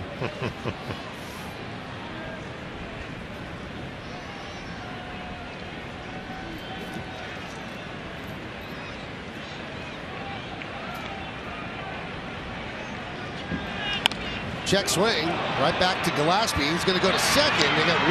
That's all they'll get.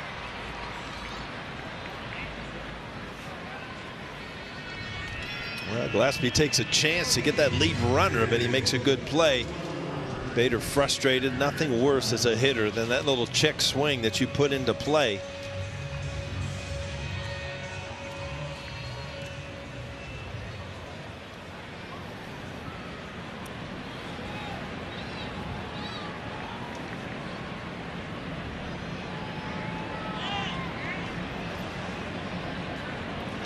So here's IKF.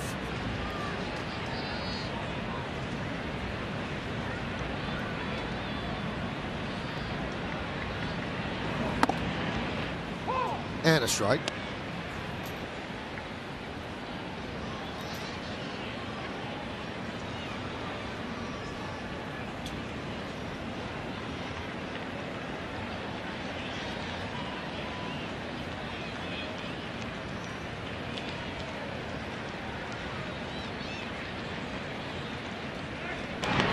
I mean, everybody pays their dues, but can you imagine going up and down 5 times? Majors, minors, majors, minors. It's so funny. As a young player, you're so excited to get to the big leagues, and then you learn the reality of having options left where they can send you up and down as many times as they'd like. All those roster moves, it's all part of it.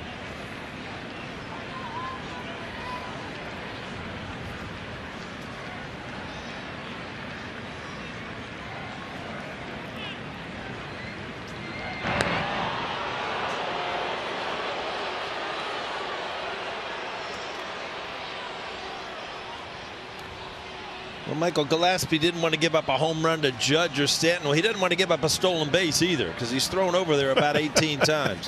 Crowd getting a little frustrated here, Paul.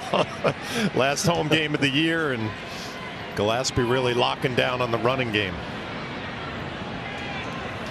Hit sharply, a base hit through the left side. Bader moves to second. Kiner-Falefa with a single. This sets up a big at bat for Trevino to try to drive in a run, and he has been really good. Runners in scoring position this year. Good solid swing. Anytime you can keep the ball from popping it up in the strike zone, you know that your bat's above it. It's just a good swing by IKF.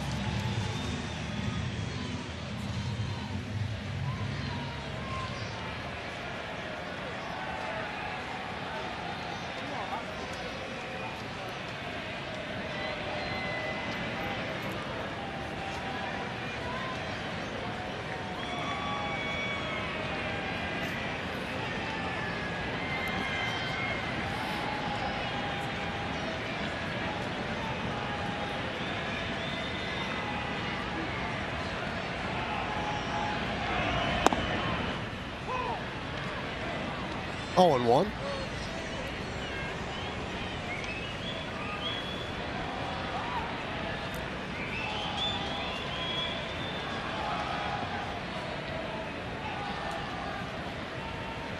Couple of batters away is Judge.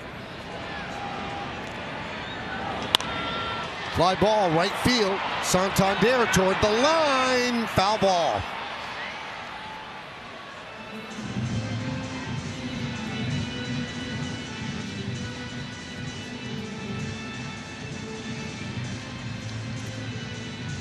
It's strange that Trevino has started to slump just a bit while Higashioka has really picked it up. So, not sure who's going to catch the majority of the games. I know they love the way Trevino catches, but right now, Higashioka might be giving them more offense. It's a conversation now for sure, and you know the game planning is a big part of it during the year and especially during the postseason. But Higgy's in the conversation now. That one gets away from Rushman. Runners move up.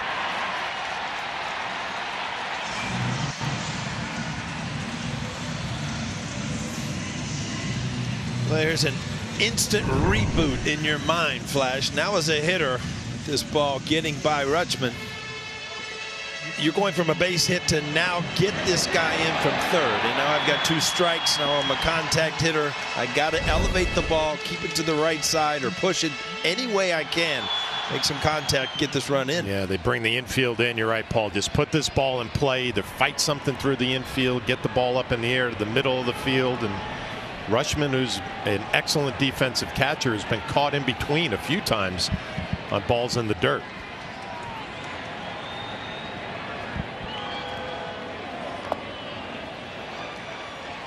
Two and 2.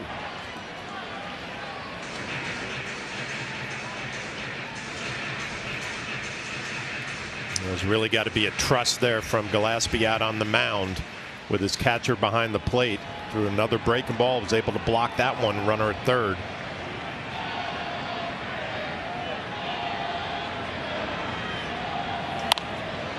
Punch the other way, foul.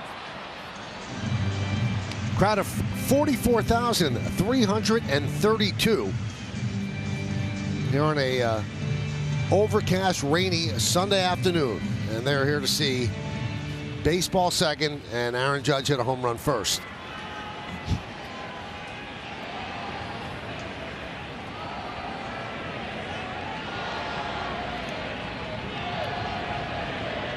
The 2-2 line, and it's going to turn into a double play.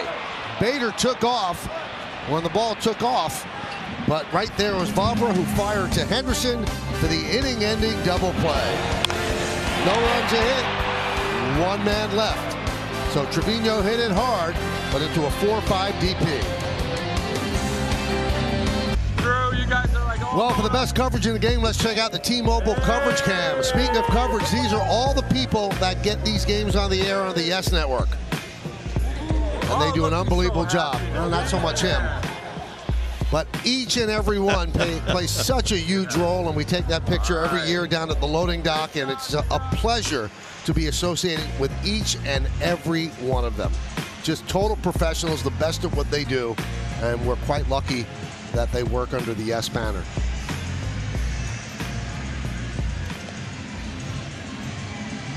Team Yes photo, huh? That's pretty cool. I know a lot of people in that photo. That's I like that. Good people. And, you know, I was lazy today, Paul, and John Flaherty had to talk me into making that walk all the way to the loading dock. He said, no, Michael, it's the right thing to do. It was just a little encouragement, Paul. You know, we just had to get him moving in the right direction, and then it was easy from there. Tried to overdress everybody too, Michael, with your suit and tie on. You know? What are you going to do? I follow orders.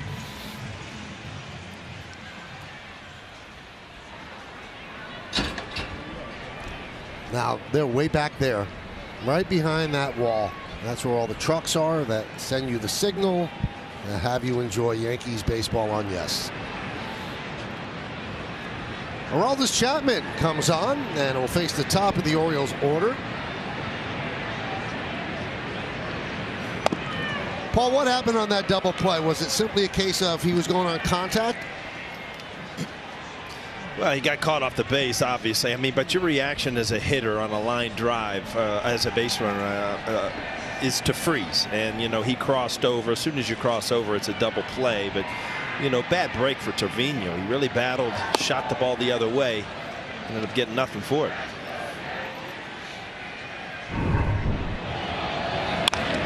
See, instead of freezing, as soon as you cross over, it plays over.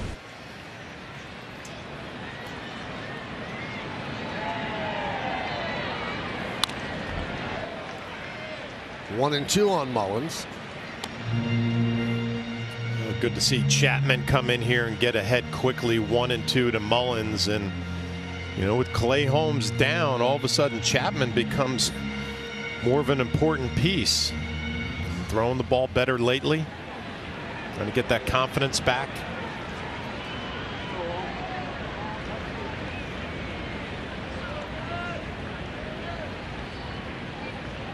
One, two. Check swing. Going to be a tough play. Donaldson tried the bare hand. That was his only chance. Mullins probably would have beaten it out. So Mullins, with 34 stolen bases, sits atop the American League with his teammate Mateo. He's at first base with nobody out. You talk about just steering a ball in play. Just kind of fooled on the slider and just kind of put it in play with his type of speed. But that shift, no chance for Donaldson. I think even Paul, if he comes up with it barehanded, would have to throw across his body, and speed of Mullins probably would have been an infield hit anyway.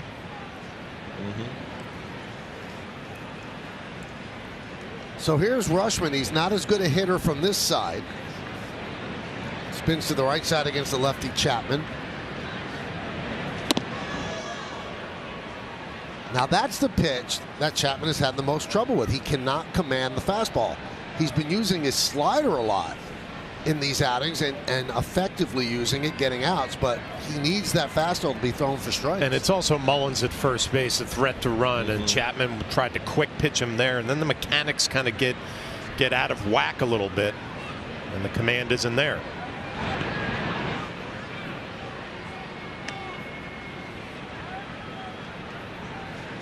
And this will be part of a postseason conversation. If Chapman is in a game late with speed on the bases, the running game and how he'll be able to handle it will be a factor.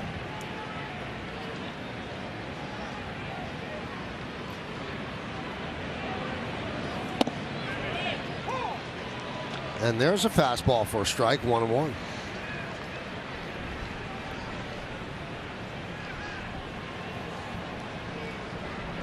Orioles looking for their 82nd win, which would assure them of finishing the season over 500.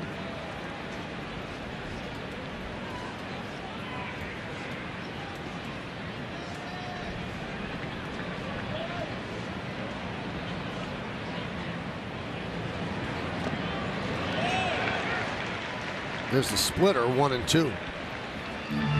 He threw some really good split-fingered fastballs up in Toronto the other night and a couple strikeouts. And then yesterday, or the last outing, a lot of sliders. And back to that split today.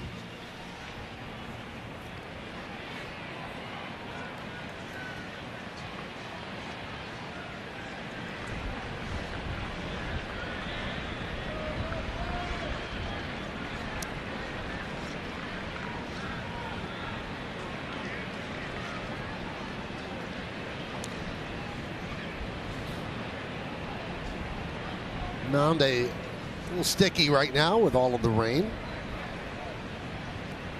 Chapman trying to make sure of his footing. We're in the 7th inning of a 1-1 game. Orioles with 6 hits, the Yankees 4.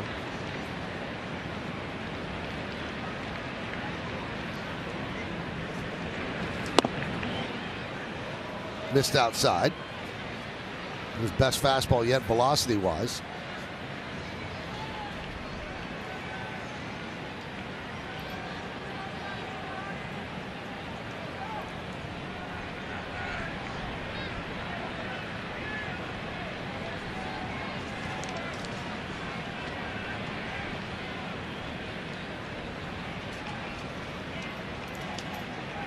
And the 2-2. 3-2 on Rushman. Well, this certainly Flash that camera work really shows you how a player at second base can pick up what Chapman is throwing. You saw the four-seamer grip before, clearly the split-finger grip there. So that's why pitchers and catchers are so, you know, just sometimes they worry too much about what the guy at second base sees.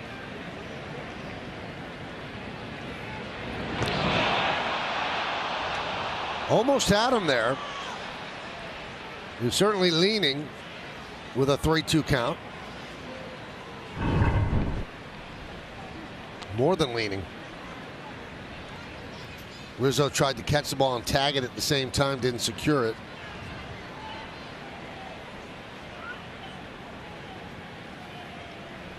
Paul, I think you wanted to say that pitchers and catchers are paranoid. You could say it. It's okay, because we definitely are. We were worried about. We felt like everybody could see signs and grips and everything. You know, with Mullins on first, obviously you don't pick it up, but it just goes to show you, if there's a runner, you know, out on second base leading off, you know, you can really tip your pitches. Chapman grabs that grip early and really doesn't change late in the glove, so you are able to pick up pitches at times. You know, what's going to happen in the playoffs, who's going to be included on the roster, this is all being decided right now. So you can say, well, these games don't really mean much wins loss wise, but it's no accident that Boone brings in Chapman for the top of the order. So this is a real test to see what he's going to do in these situations. Here's Santander. An infield single and a walk. First and second, nobody out.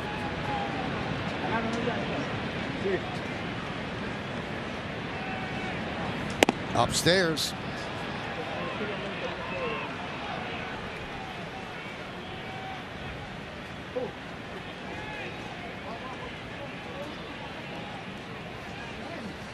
Santander walked in the first, fly ball to left in the third, struck out looking in the fifth. That was the first batter that Litke faced.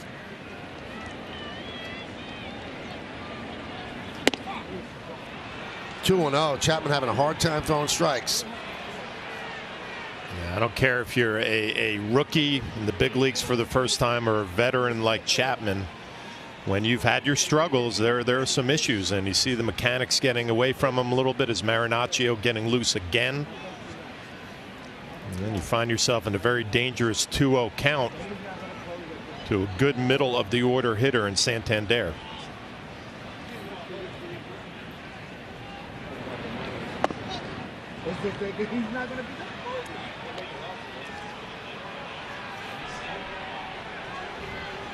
Now 3-0.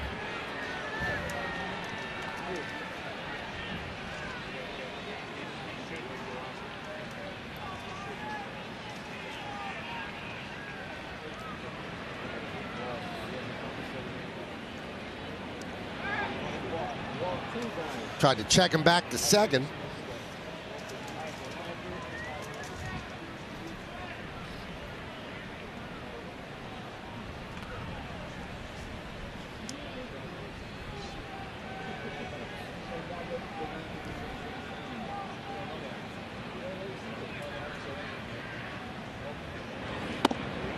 And a strike. And a somewhat derisive cheer from the crowd.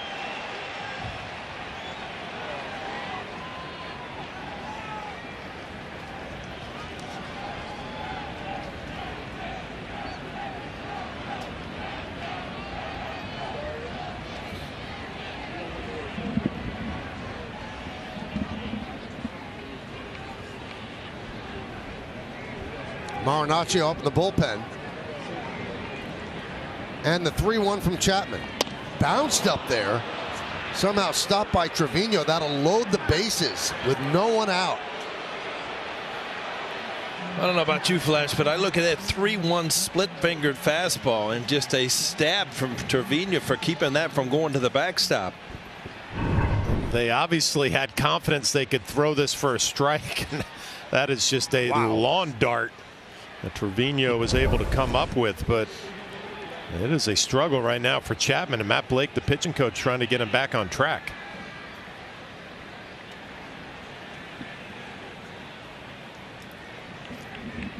Well, Chapman's 5 games off the IL before today, 4 to third innings, 1 hit, didn't allow a run, 3 walks and 5 strikeouts. So this is an inning that we've seen a lot from Aroldis this year. His effectiveness has been somewhat truncated, somewhat inconsistent, and this is a big spot he's put himself in. Bases loaded, nobody out. Yankees in at the corners, back at short and second, looking for the double play. 1-1 game, top of the 7th.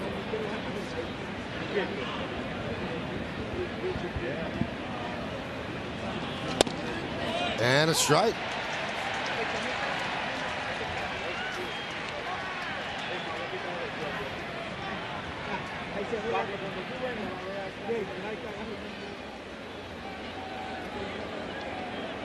Chapman, one of the Yankees that does have a World Series ring. He won it with the Cubs, and they would love that experience on the postseason roster, but he's got to pitch like he did that year with the Cubs. The 0-1. 1-1.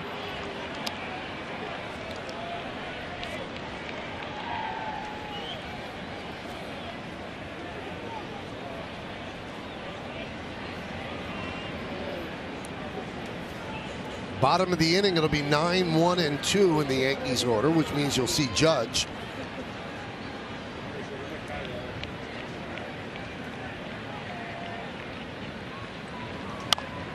One and two. That was the slider.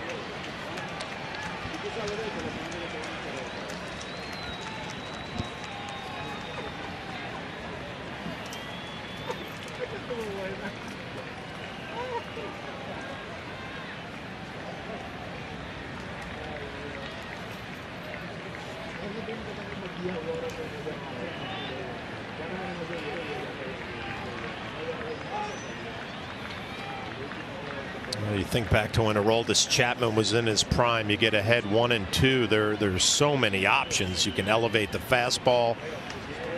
You go with that slider that he just threw. Good one right there. The split finger. You trust Trevino to block it.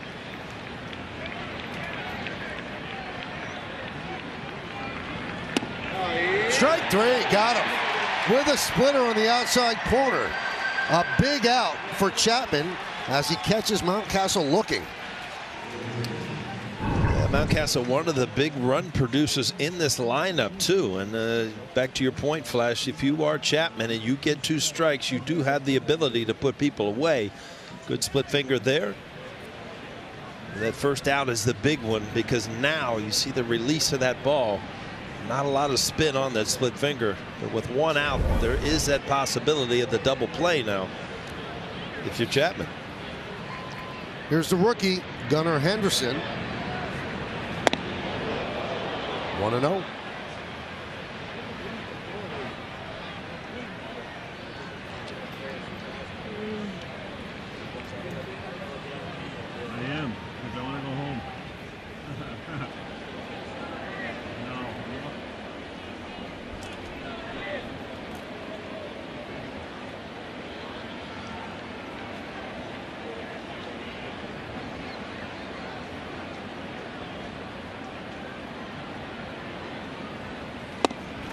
One and one. After that first pitch, Flash, you see that front hip open it a little bit early if you're a Henderson. Well, that fastball up and in will definitely get your attention, and if you're Chapman, you have to use that now at this point in your career to get some guys thinking about the ball in, to get them away with your slider, fastball, and split. Oh, baby. 2-1.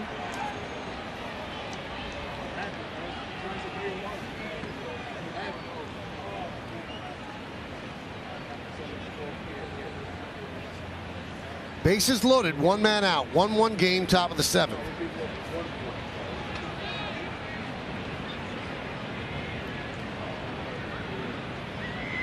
And the pitch. 2-2.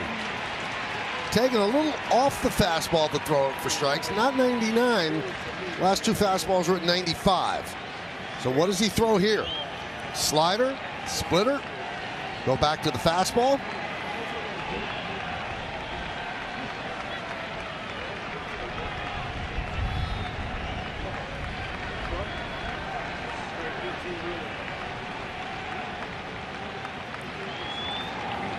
Check swing. He did throw the slider and a foul ball. Does he have any saves this year?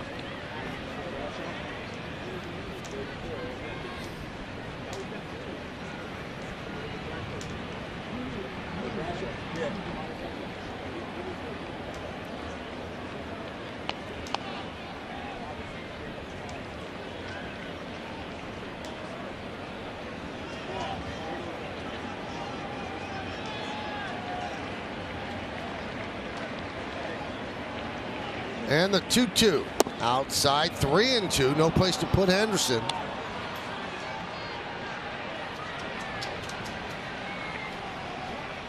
Flesh, I think you had two pitches there. If you could hit the outside corner with either one of them, you had a strikeout, and he missed both times.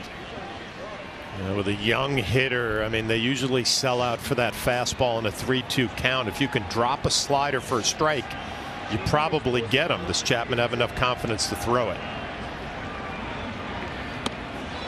Upstairs, the slider, and that'll force in a run as the Orioles take a 2-1 lead, and that'll do it for Chapman. An infield single, and then 3 walks, and the Orioles have a run without a ball leaving the infield. So Chapman's season-long struggles with throwing strikes gets him again here in the 7th inning in the final home game of the regular season. Chapman departs. Marinaccio will come on. It's 2-1-0s.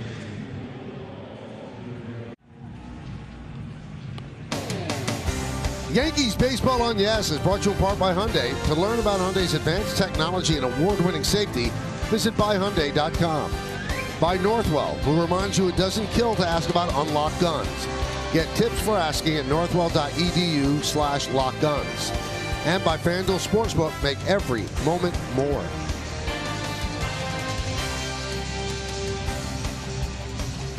Well, Ron Marinaccio inherits bases loaded with one man out, courtesy of Aroldis Chapman. And that was a disappointing outing for Chapman and obviously for the Yankees as well. Marinaccio will make his 40th appearance for the Yanks. And he'll face Hayes with the bases loaded and one out, and the Orioles leading 2-1.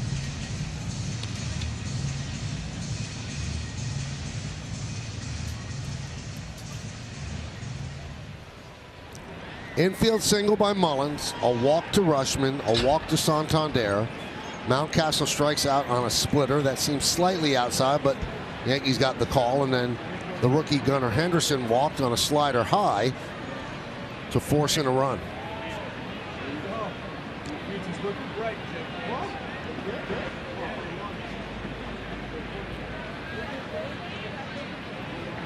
And that brings up Hayes against Marinaccio.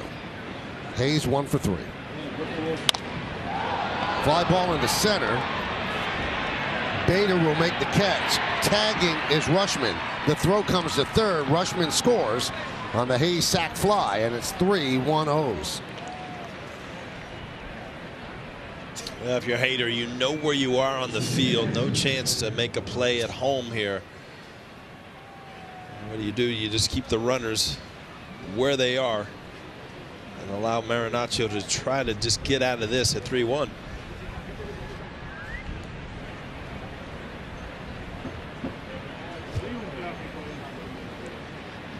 Did you pick that up, Michael? I call him Hader. That's Harrison and Bader together. You know what? You morph them together. That could be his nickname.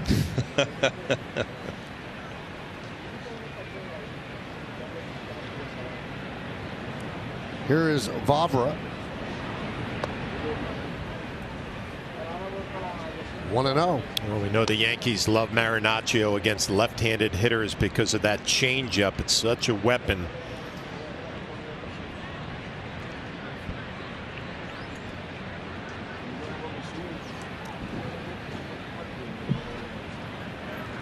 First and second, 2 outs.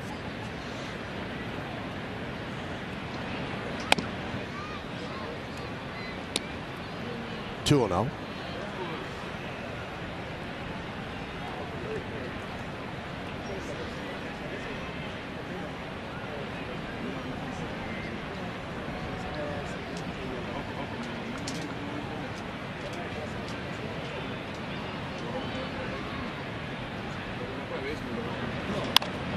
Skied the other way. On the run is Hicks into the corner, and he makes a nice running play to end the inning. He just saved 2 runs with that one. Slicing on the bat of a left-handed batter, moving away from him, the reach and the grab. It's time for the stretch, but we will stay right here at the stadium. As the Orioles score 2, they leave 2, and the Orioles lead this one by a score of 3-1, but we'll hang here as they honor America in the Bronx.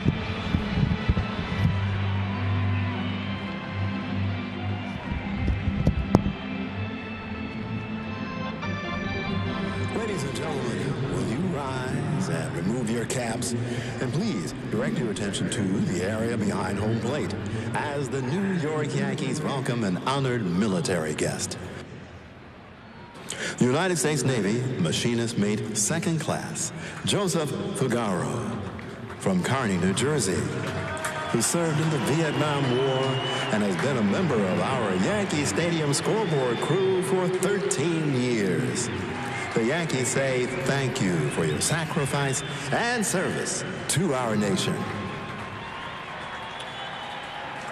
Now, ladies and gentlemen, please direct your attention to the microphone behind home plate.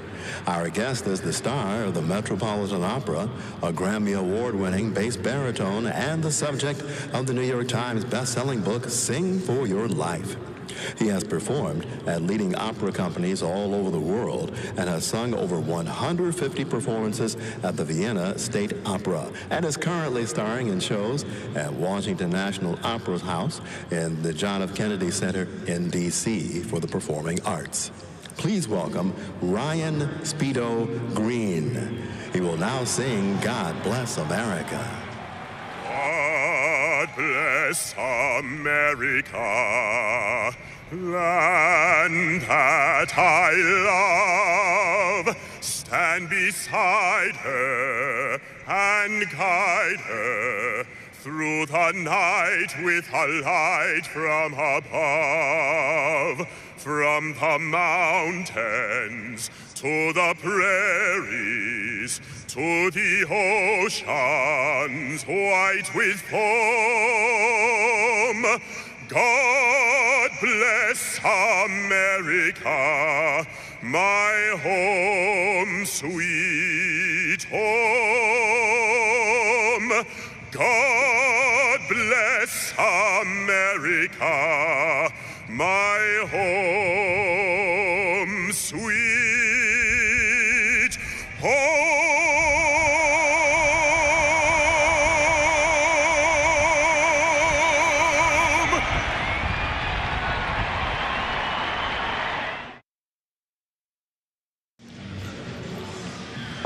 All right, thank you, Bob and Jack. Cadillac game summary: 3-6-1 for the O's, 1-4-0 for the Yankees. Brad has started, pitched well. Chichi Gonzalez started, pitched well for the Yankees. Mountcastle with an RBI double in the first. The only damage against Gonzalez. Chapman, 1/3 of an inning, a hit, 2 runs, 3 walks, and a strikeout. Judge 0 for 2, a walk and 2 strikeouts. We'll see him second in this inning. Baker's seen a lot of work. This will be his 65th game. You see more than a strikeout per inning. He's allowed 3 home runs. And Hicks fouls it back. Hicks has scored the Yankees' only run on a throwing error by the catcher, Rushman.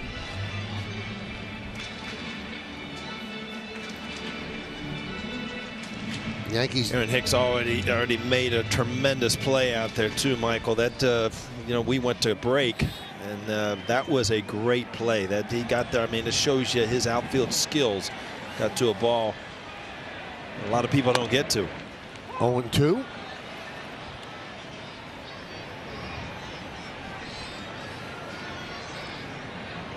Baker is a guy who likes his fastball. He can run it up there in the upper 90s, and that'll say an impressive changeup at 85. So about 10, 11, 12 miles an hour separation, fastball to changeup, quickly ahead 0-2.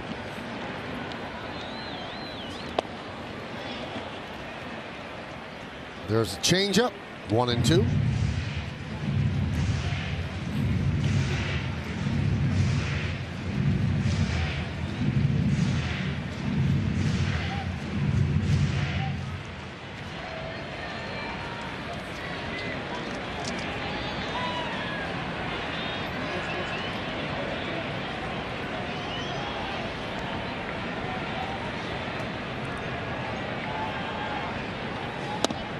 Strike 3.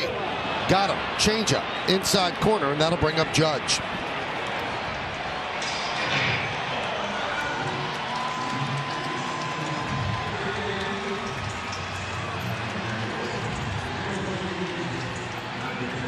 For those tuning in from around the country, welcome to the Yes Network. As Aaron Judge's pursuit of his 62nd home run continues, he's had 3 plate appearances in this one. He struck out twice, and he walked his last time up. They bring in the specially marked baseballs for this at-bat. And the crowd of over 44,000 all get to their feet. 7th inning, Baker against Judge. Swing and a miss. To him a cutter, 0-1.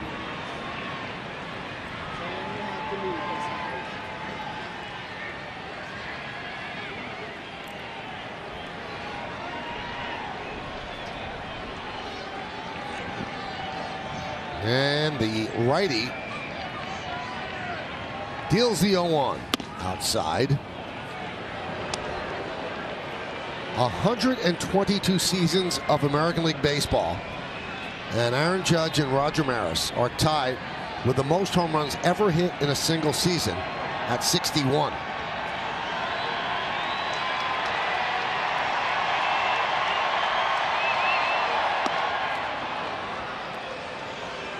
Before the game, the Yankees honored Roger Maris's 4 children. They were on the field. Got a nice hand from the crowd. They have been following this pursuit for a couple of weeks now. There they are, watching closely.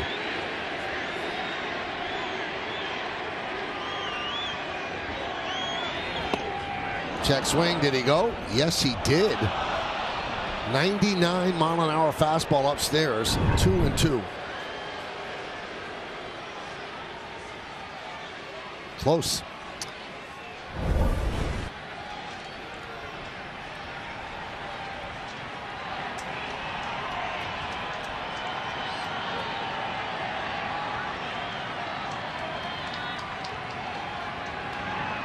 And the pitch.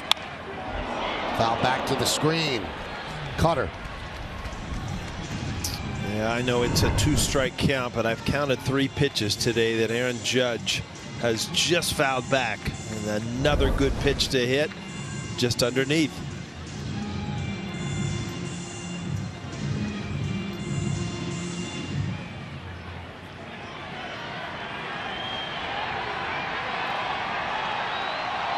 The sound builds here at the stadium.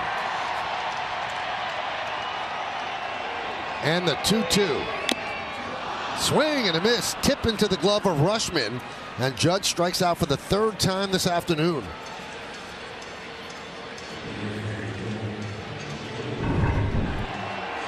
I think he fouled off the pitch to hit before, and then he went upstairs. Got Aaron Judge to kind of leave the strike zone for strike 3. Take another look on super shot. Paul, looks to me like looking to pull a little bit more today, and that might be a reason that hanging slider just worked underneath it just a little bit. And Baker has plenty of velocity up in the zone. Once again, many in the crowd headed back either to the overhangs or to the parking lots. Still a chance he'll come up in the 9th inning.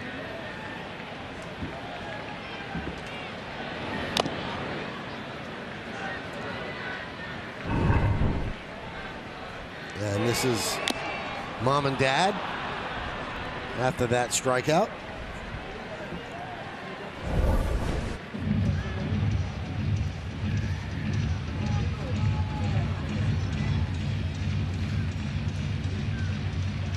The stress, the pressure has to be building. That might be his final at bat here in the regular season at Yankee Stadium. If he doesn't come up again, he'll have to hit 62 in one of the 4 games in Arlington, Texas.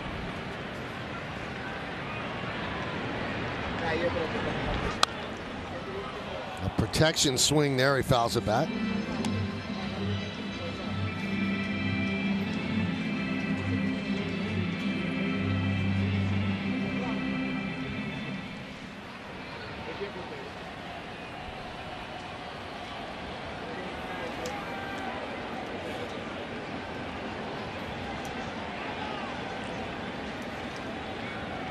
Swing and a miss. What an inning for Baker. He strikes out the side. Hicks, Judge, and Rizzo.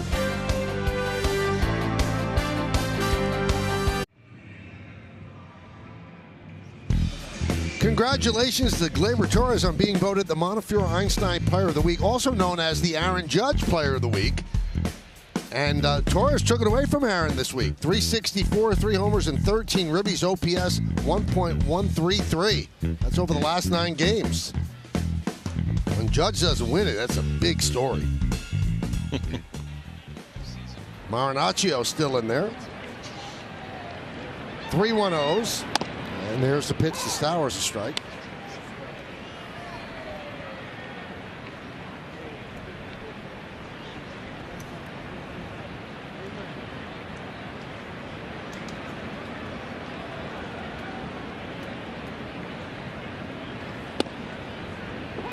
Oh, 0-2.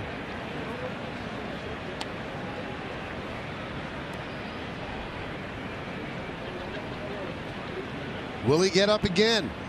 Certainly a possibility.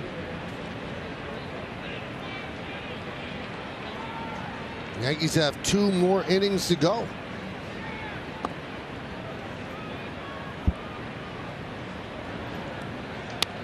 You know, in past years, Aaron would get questioned, well, why don't you pull the ball more? A lot of his home runs went to right field. Then he certainly has worked on a swing, and he has pulled a lot of home runs this year. But still, there are a fair amount that go to the other way. But, John, I'm watching him right now, and it looks like he's trying to hit that ball into the left center field bleachers. Yeah, he's had such an amazing year because he's just pulled instinctively. Today, it looks like, and Paul and I had talked about it a little bit, that front hip may be looking to pull a little bit more today than I've seen in the past. Are you seeing the same thing, Paul? Yeah, I've seen it the last couple days, and it does cause you to foul off some pitches. But I mean, here we are trying to split hairs, you know, to a guy that has had a year that nobody around here can even dream about.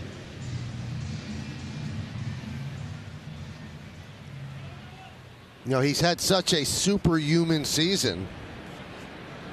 Sometimes I guess maybe we forget he's a human being, and the crowd standing up and hoping on every single pitch and every swing that he hits a home run. It's got to get to you a little bit, maybe play into your mind. Well, I just think about Aaron Judge. If he does get another at bat, it's going to be in the 9th inning. Would it surprise you if it came down to his last at bat at home in front of Yankee fans in the 9th inning of a game? Everything he's done this year, nothing would surprise me anymore.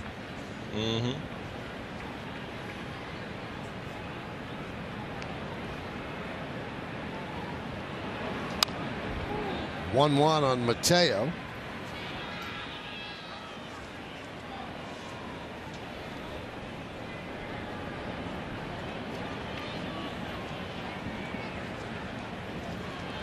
Well, the breakdown of his 61 home runs, 30 have been pulled, 15 to the middle of the field, 16 opposite field. That's according to StatCast.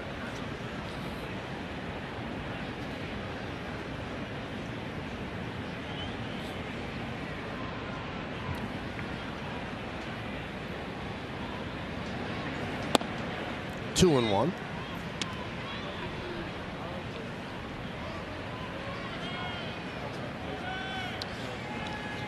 You know, Flash and Michael, looking forward to see Aaron Boone go out and question Marinaccio, I guess. But you know, looking at the bullpen, there's 3 options he has right now that are a go, and that's Marinaccio. You got Loaizaga and Efros, and then you've got the question marks of Clay Holmes. Get the question marks after today of Aroldis Chapman. So we'll see where it goes from here. Texas, you know, the way he uses the bullpen in Texas is going to tell a lot about what he's going to go forward, I'm sure. And this right now is an injury visit. Yeah.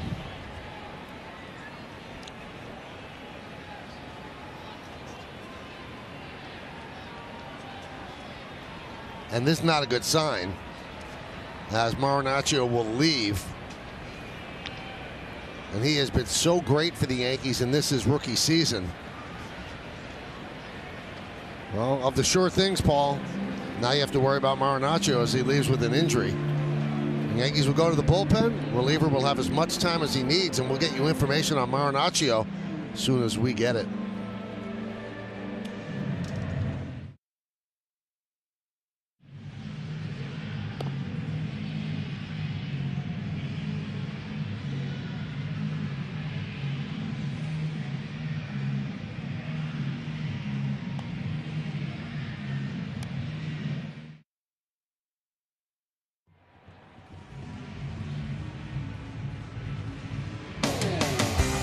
Yankees Baseball on Yes is brought to you in part by Delta, the official airline of the New York Yankees. Delta, keep climbing. And by your local Ford stores. Come discover the new Ford lineup, including the Built Wild Bronco, official SUV of the New York Yankees. This is the last pitch by Marinaccio. You guys see anything? We looked at it a few times between the break there. I really don't see a whole lot, so tough to speculate. And check out Donaldson. It seems like Donaldson sees something before anybody. Like he'll look at Marinaccio now and see something's not right.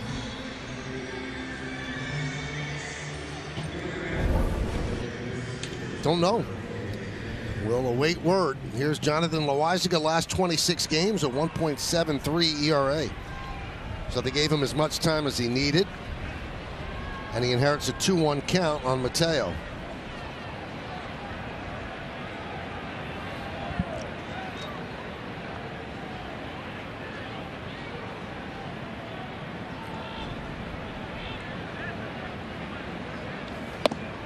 And a strike.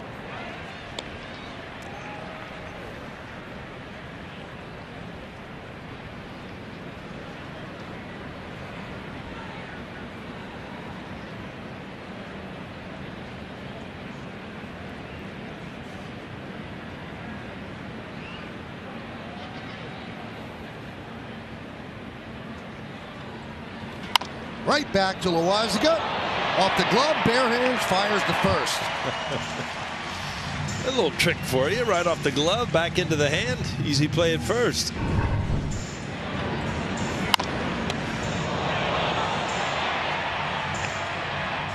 Wow. That's an athlete.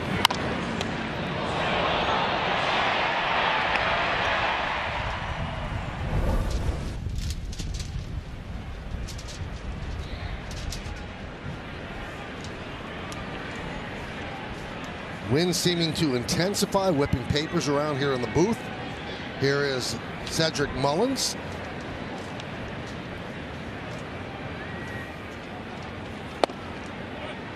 His infield single to third base against Chapman kind of started the ball rolling down the hill, where Chapman ended up walking 3 of the next 4 batters and leaving the game after forcing in a run with the walk to the rookie Henderson. Marinaccio had to come in and clean that up. The Yankees are trailing 3-1, top of the 8th.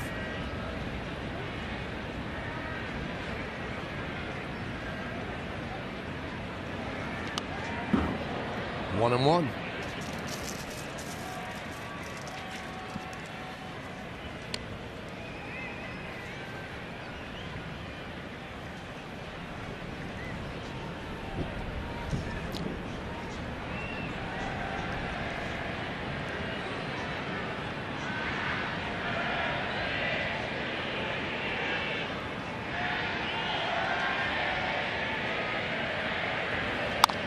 Grounded and past Rizzo and down the right field line. Mullins hustling to second. He'll get there with a 2-out double.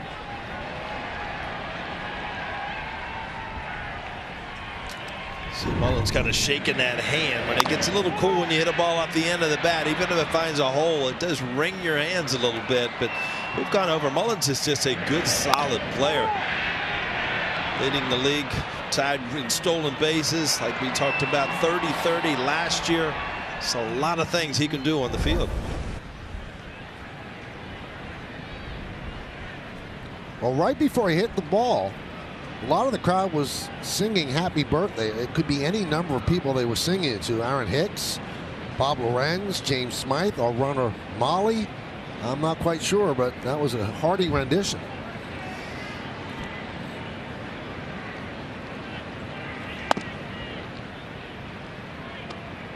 Rushman takes the ball 1-0.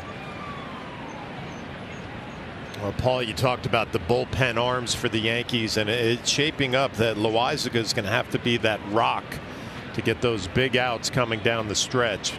Throwing the ball as good as any Yankee reliever, and it really all starts with that 2-seam power sinker. Misses badly with it there at 98.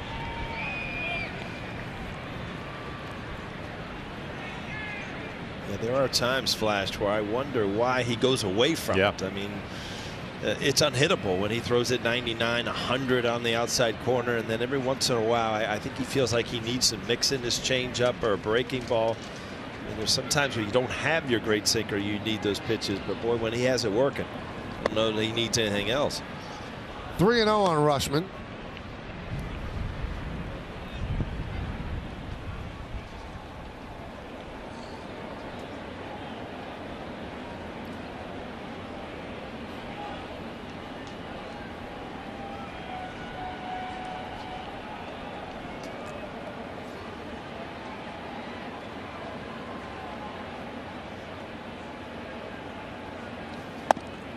Strike, 3-1. Nice day for Rushman. 2 for 2, 2 walks, 2 runs scored, single and a double.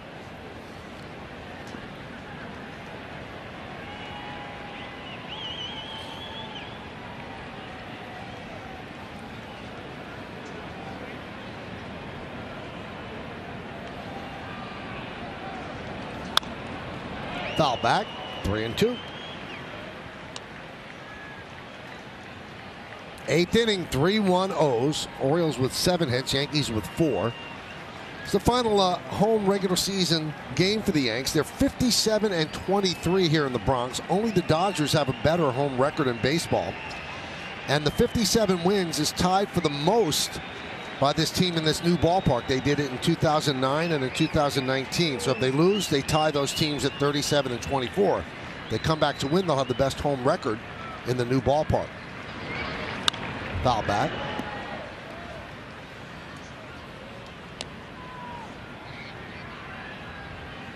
Well, you watch Rushman and the plate discipline, and when he gets a good pitch to hit, he lets it fly.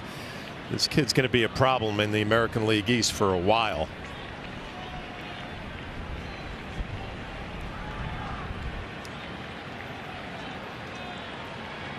The double by Mullins, the first extra base hit off Loaisiga since July 22nd. He's been that good. 3-2. And another spoil pitch.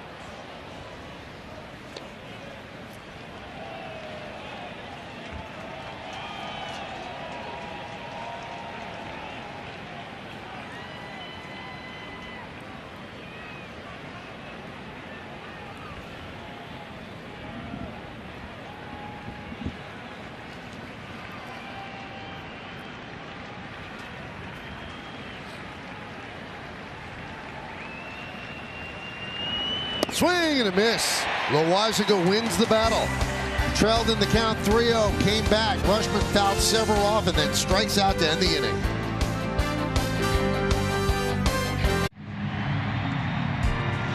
Well, fans, remember that, yes, we'll have extensive Yankees postseason coverage every step of the way this October, beginning with a postseason preview on Monday, October 10th at 7 p.m.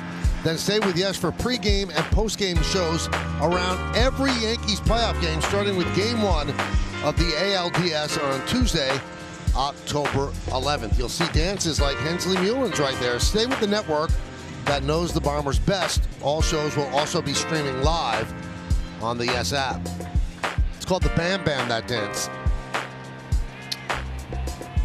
And Michael, he said he's been doing this dance since the 90s. He's had entire dance floors doing it in Mexico, Korea, Japan, the Dominican Republic, Canada, Venezuela, Australia, Aruba, Cuba, and of course Curacao and the United States. And where's Coney when you need him? There's actually a cocktail that accompanies that, known as the Bam Bam 7. Wow.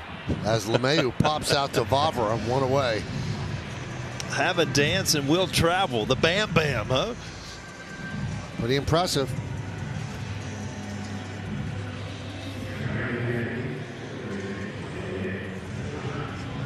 So one down, that'll bring up Donaldson here in the bottom of the 8th.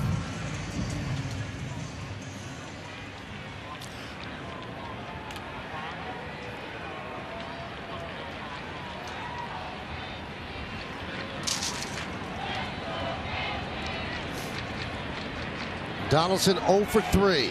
Baker in for his second inning of work. Struck out the side in the 7th. And there's a strike to Josh.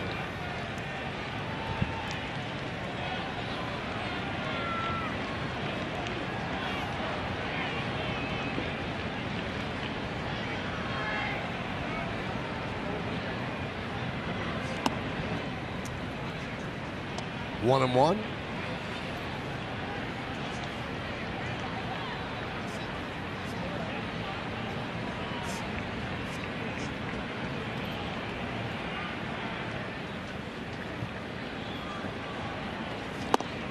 Did he go? No, he did not.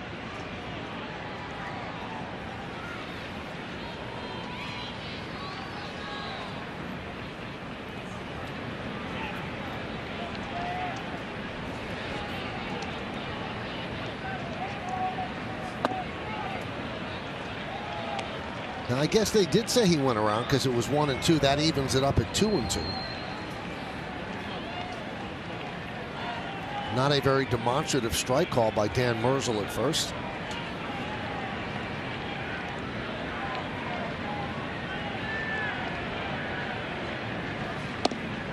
Strike 3. Donaldson down looking. And he is 0 for 4 this afternoon. Baker gets that great movement with that changeup. This comes all the way back and gets the corner. Let's see if it actually gets to the plate. Very close.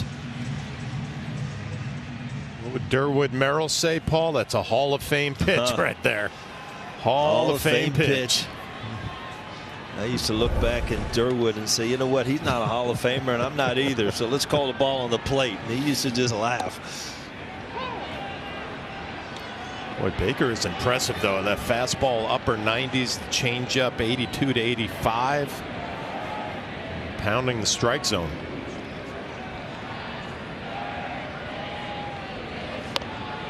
Tries to bunt, push it down the third baseline, but a foul ball. Clark Schmidt is up for the Yankees in their bullpen, and in the Orioles bullpen, it's Dylan Tate.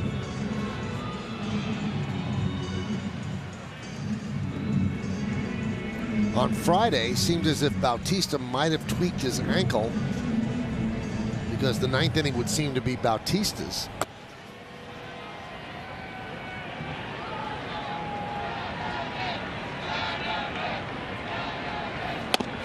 Strike three. That is some 2-inning stretch for Brian Baker. 6 up, 6 down, 5 strikeouts. We go to the ninth.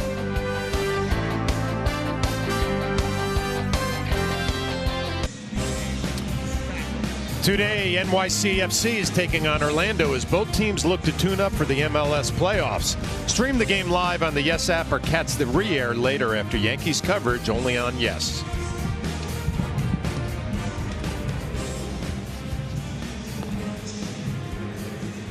Clark Schmidt will take over for the Yankees, and boy, John, Brian Baker, wow, that was some performance. I mean, that is as good as it gets, and you know, the Baltimore bullpen has been impressive, and Baker a big piece of it. Power fastball, great changeup, and a little cutter. As you look at Clark Schmidt going through his warm-up tosses, 5-5 record, a couple of saves, and the ERA are very respectable, 3.29. Now, if you want to look ahead to the bottom of the ninth inning, John kind of laid out what could happen. So if Schmidt keeps it here at 3-1, 2 batters have to get on in order to get Judge to the plate, because right now you're at the 6th batter in the Yankee order. So if 2 batters get on, Judge comes on with the possibility of a walk-off. So you could dream, right, Paul? You're allowed. You know what? It sounds good to me. Would make this be a happy ending for this game. Clark Schmidt deals a strike to Santander.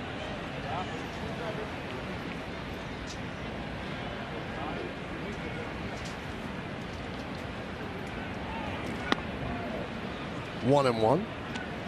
Schmidt's going to have a big role in the postseason as well.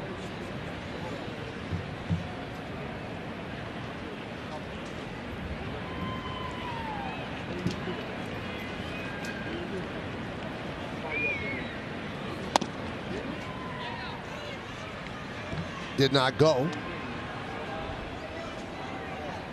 2-1. Well, you mentioned Schmidt and the postseason, and I think pitching out of the bullpen is going to help him down the road. There's a different mentality. You have to come in throwing strikes. You got to be aggressive. Cut your pitch repertoire down maybe to 2 or 3. And we know he's going to be a reliever the rest of the way this year. But future, you would think he'd be back in the rotation at some point. He certainly has the stuff to do that.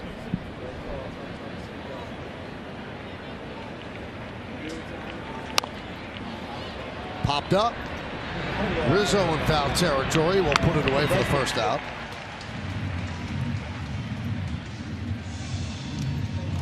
One down, and that'll bring up Mountcastle. Mountcastle with an RBI double in the first inning, giving him an 85. Only one other Oriole has more, and that's Santander with 88.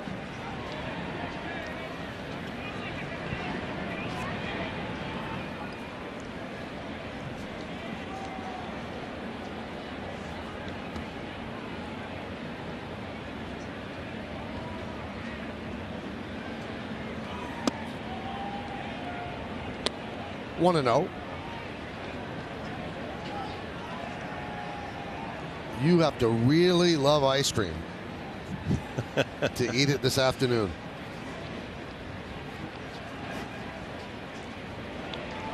I love the little guy with it all over his face because he loves it. Get his money's worth. Look at him.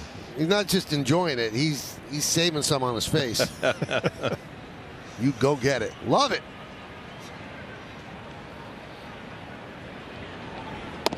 Breaking ball inside, 2-1.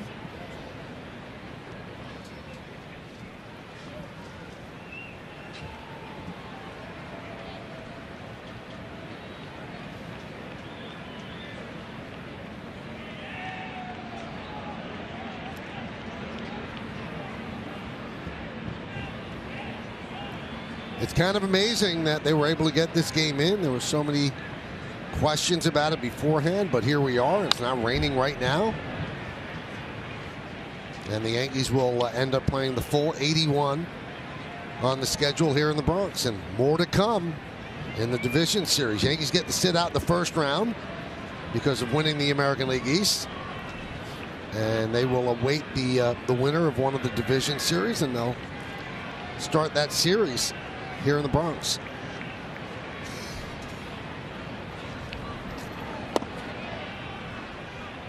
Just missed. 3-2. Yeah, next time you come back to Yankee Stadium, Mike, they have that special painting on the grass about the playoffs. I always enjoyed that as a player. That everything's set up a little bit different. Lights are a little brighter. Stakes a little higher. Mountcastle works a walk against Schmidt.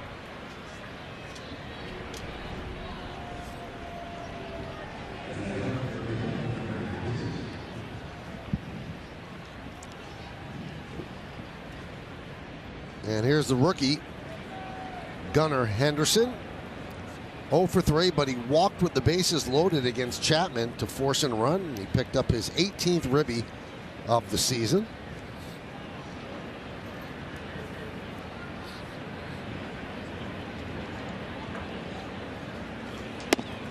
One and 0.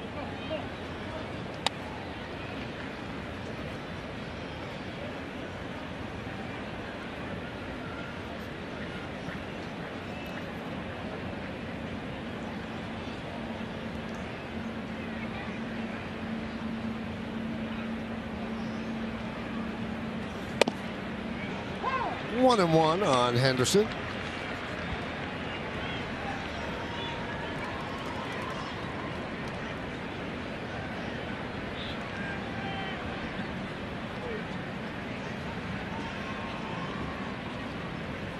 Baltimore 7 hits, Yankees 4, 3 1-0s. 1-2 as Henderson fouls it off.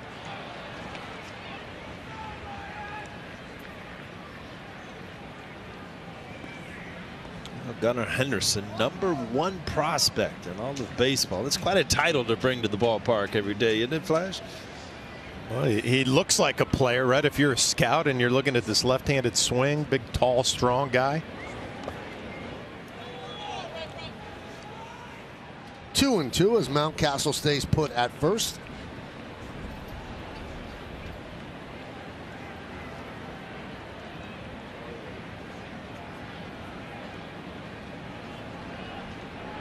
Just 21 years old. Made his major league debut on August 31st.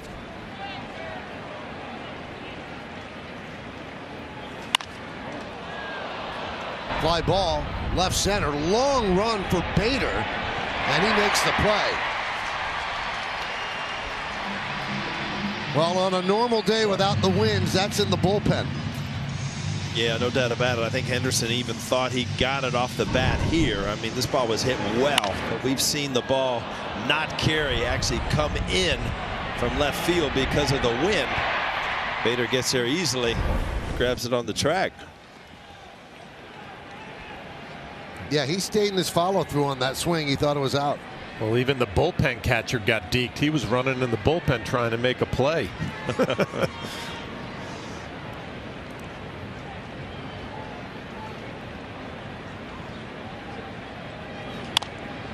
Hayes pops it up.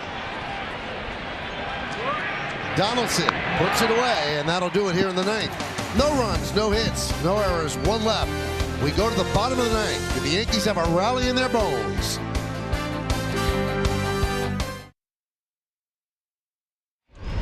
Well, it's time right now for the Chevy plays of the game, Paul. Well, it goes to the Baltimore pitching staff. Kyle Bradish, the starter, got Aaron Judge twice. And And then Brian Baker, who was really good, got him for the third time. Third-year plays of the game. Well, the Yankees have to get a couple of men on in order to get that man up. And Dylan Tate will try to close it out. 4 of 5 in save opportunities for the Orioles. He's pitched a lot. This will be a 66 game.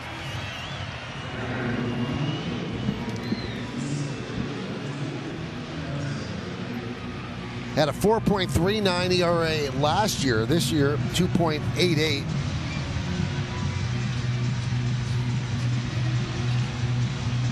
Fourth big league season.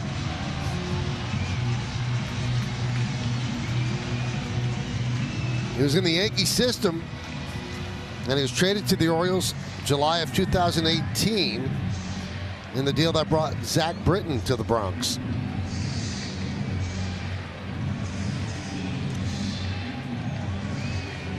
So let's see if the Yankees could rally to give Judge another at bat and also to try to win this game. They're down 3-1. Harrison Bader will start it off against Tate.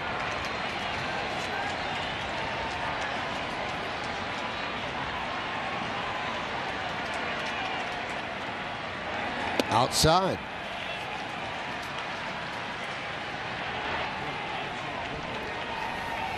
Bader is 1 for 3, had a double in the second inning.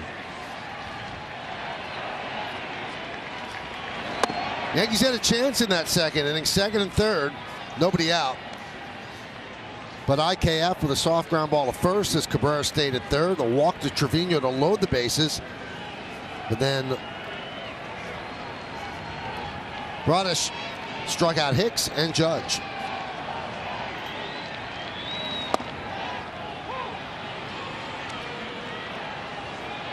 Couple of defensive changes for the Orioles. McKenna moves into play left, and Hayes moves from left to right, replacing Santander. Right back to Tate, knocks it down. 1 out.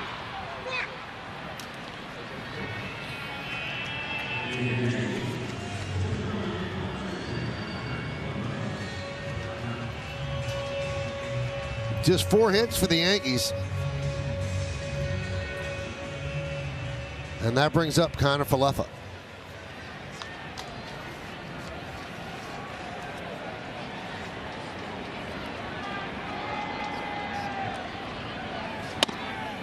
And a strike. That's how Dylan Tate makes his living right there. A good two-seam fastball. Good velocity. He'll use his slider off of that pitch.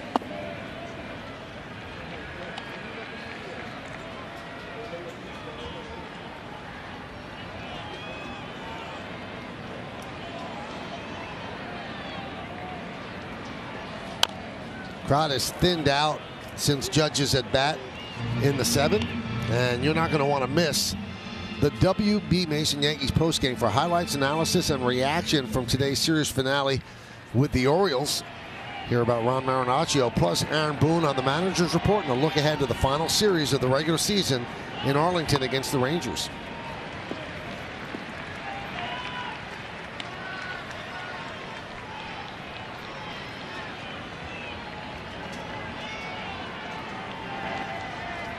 Two and 2 as IKF tries to get on.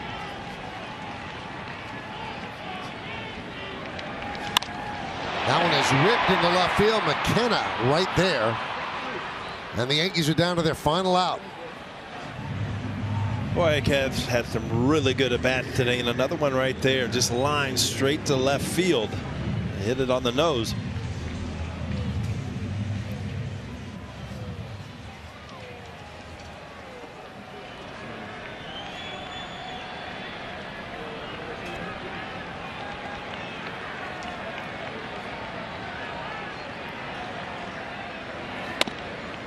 And a strike to Trevino.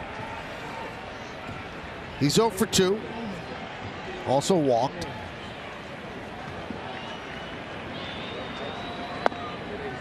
One and 1.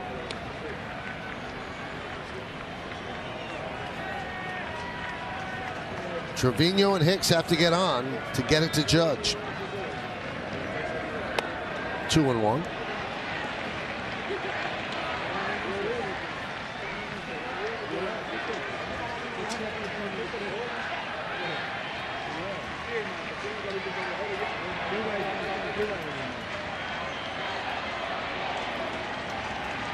The right-hander deals.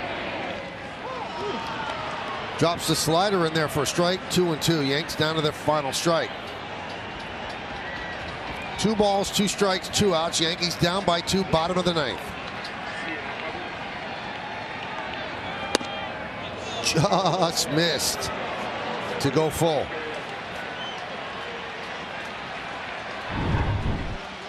Trevino gets a little bit of a break here. That's a 2-seamer that just misses. Strike 3, that'll do it. And the Orioles win 3-1. And if Aaron Judge is going to set the American League single-season home run mark, it will have to be in Arlington, Texas, as he does not get it done here on a Sunday in the Bronx. So the Orioles take 2 of 3 from the Yankees in the final regular season series at home. We'll come back. Got a lot more to come, and then the post game after that.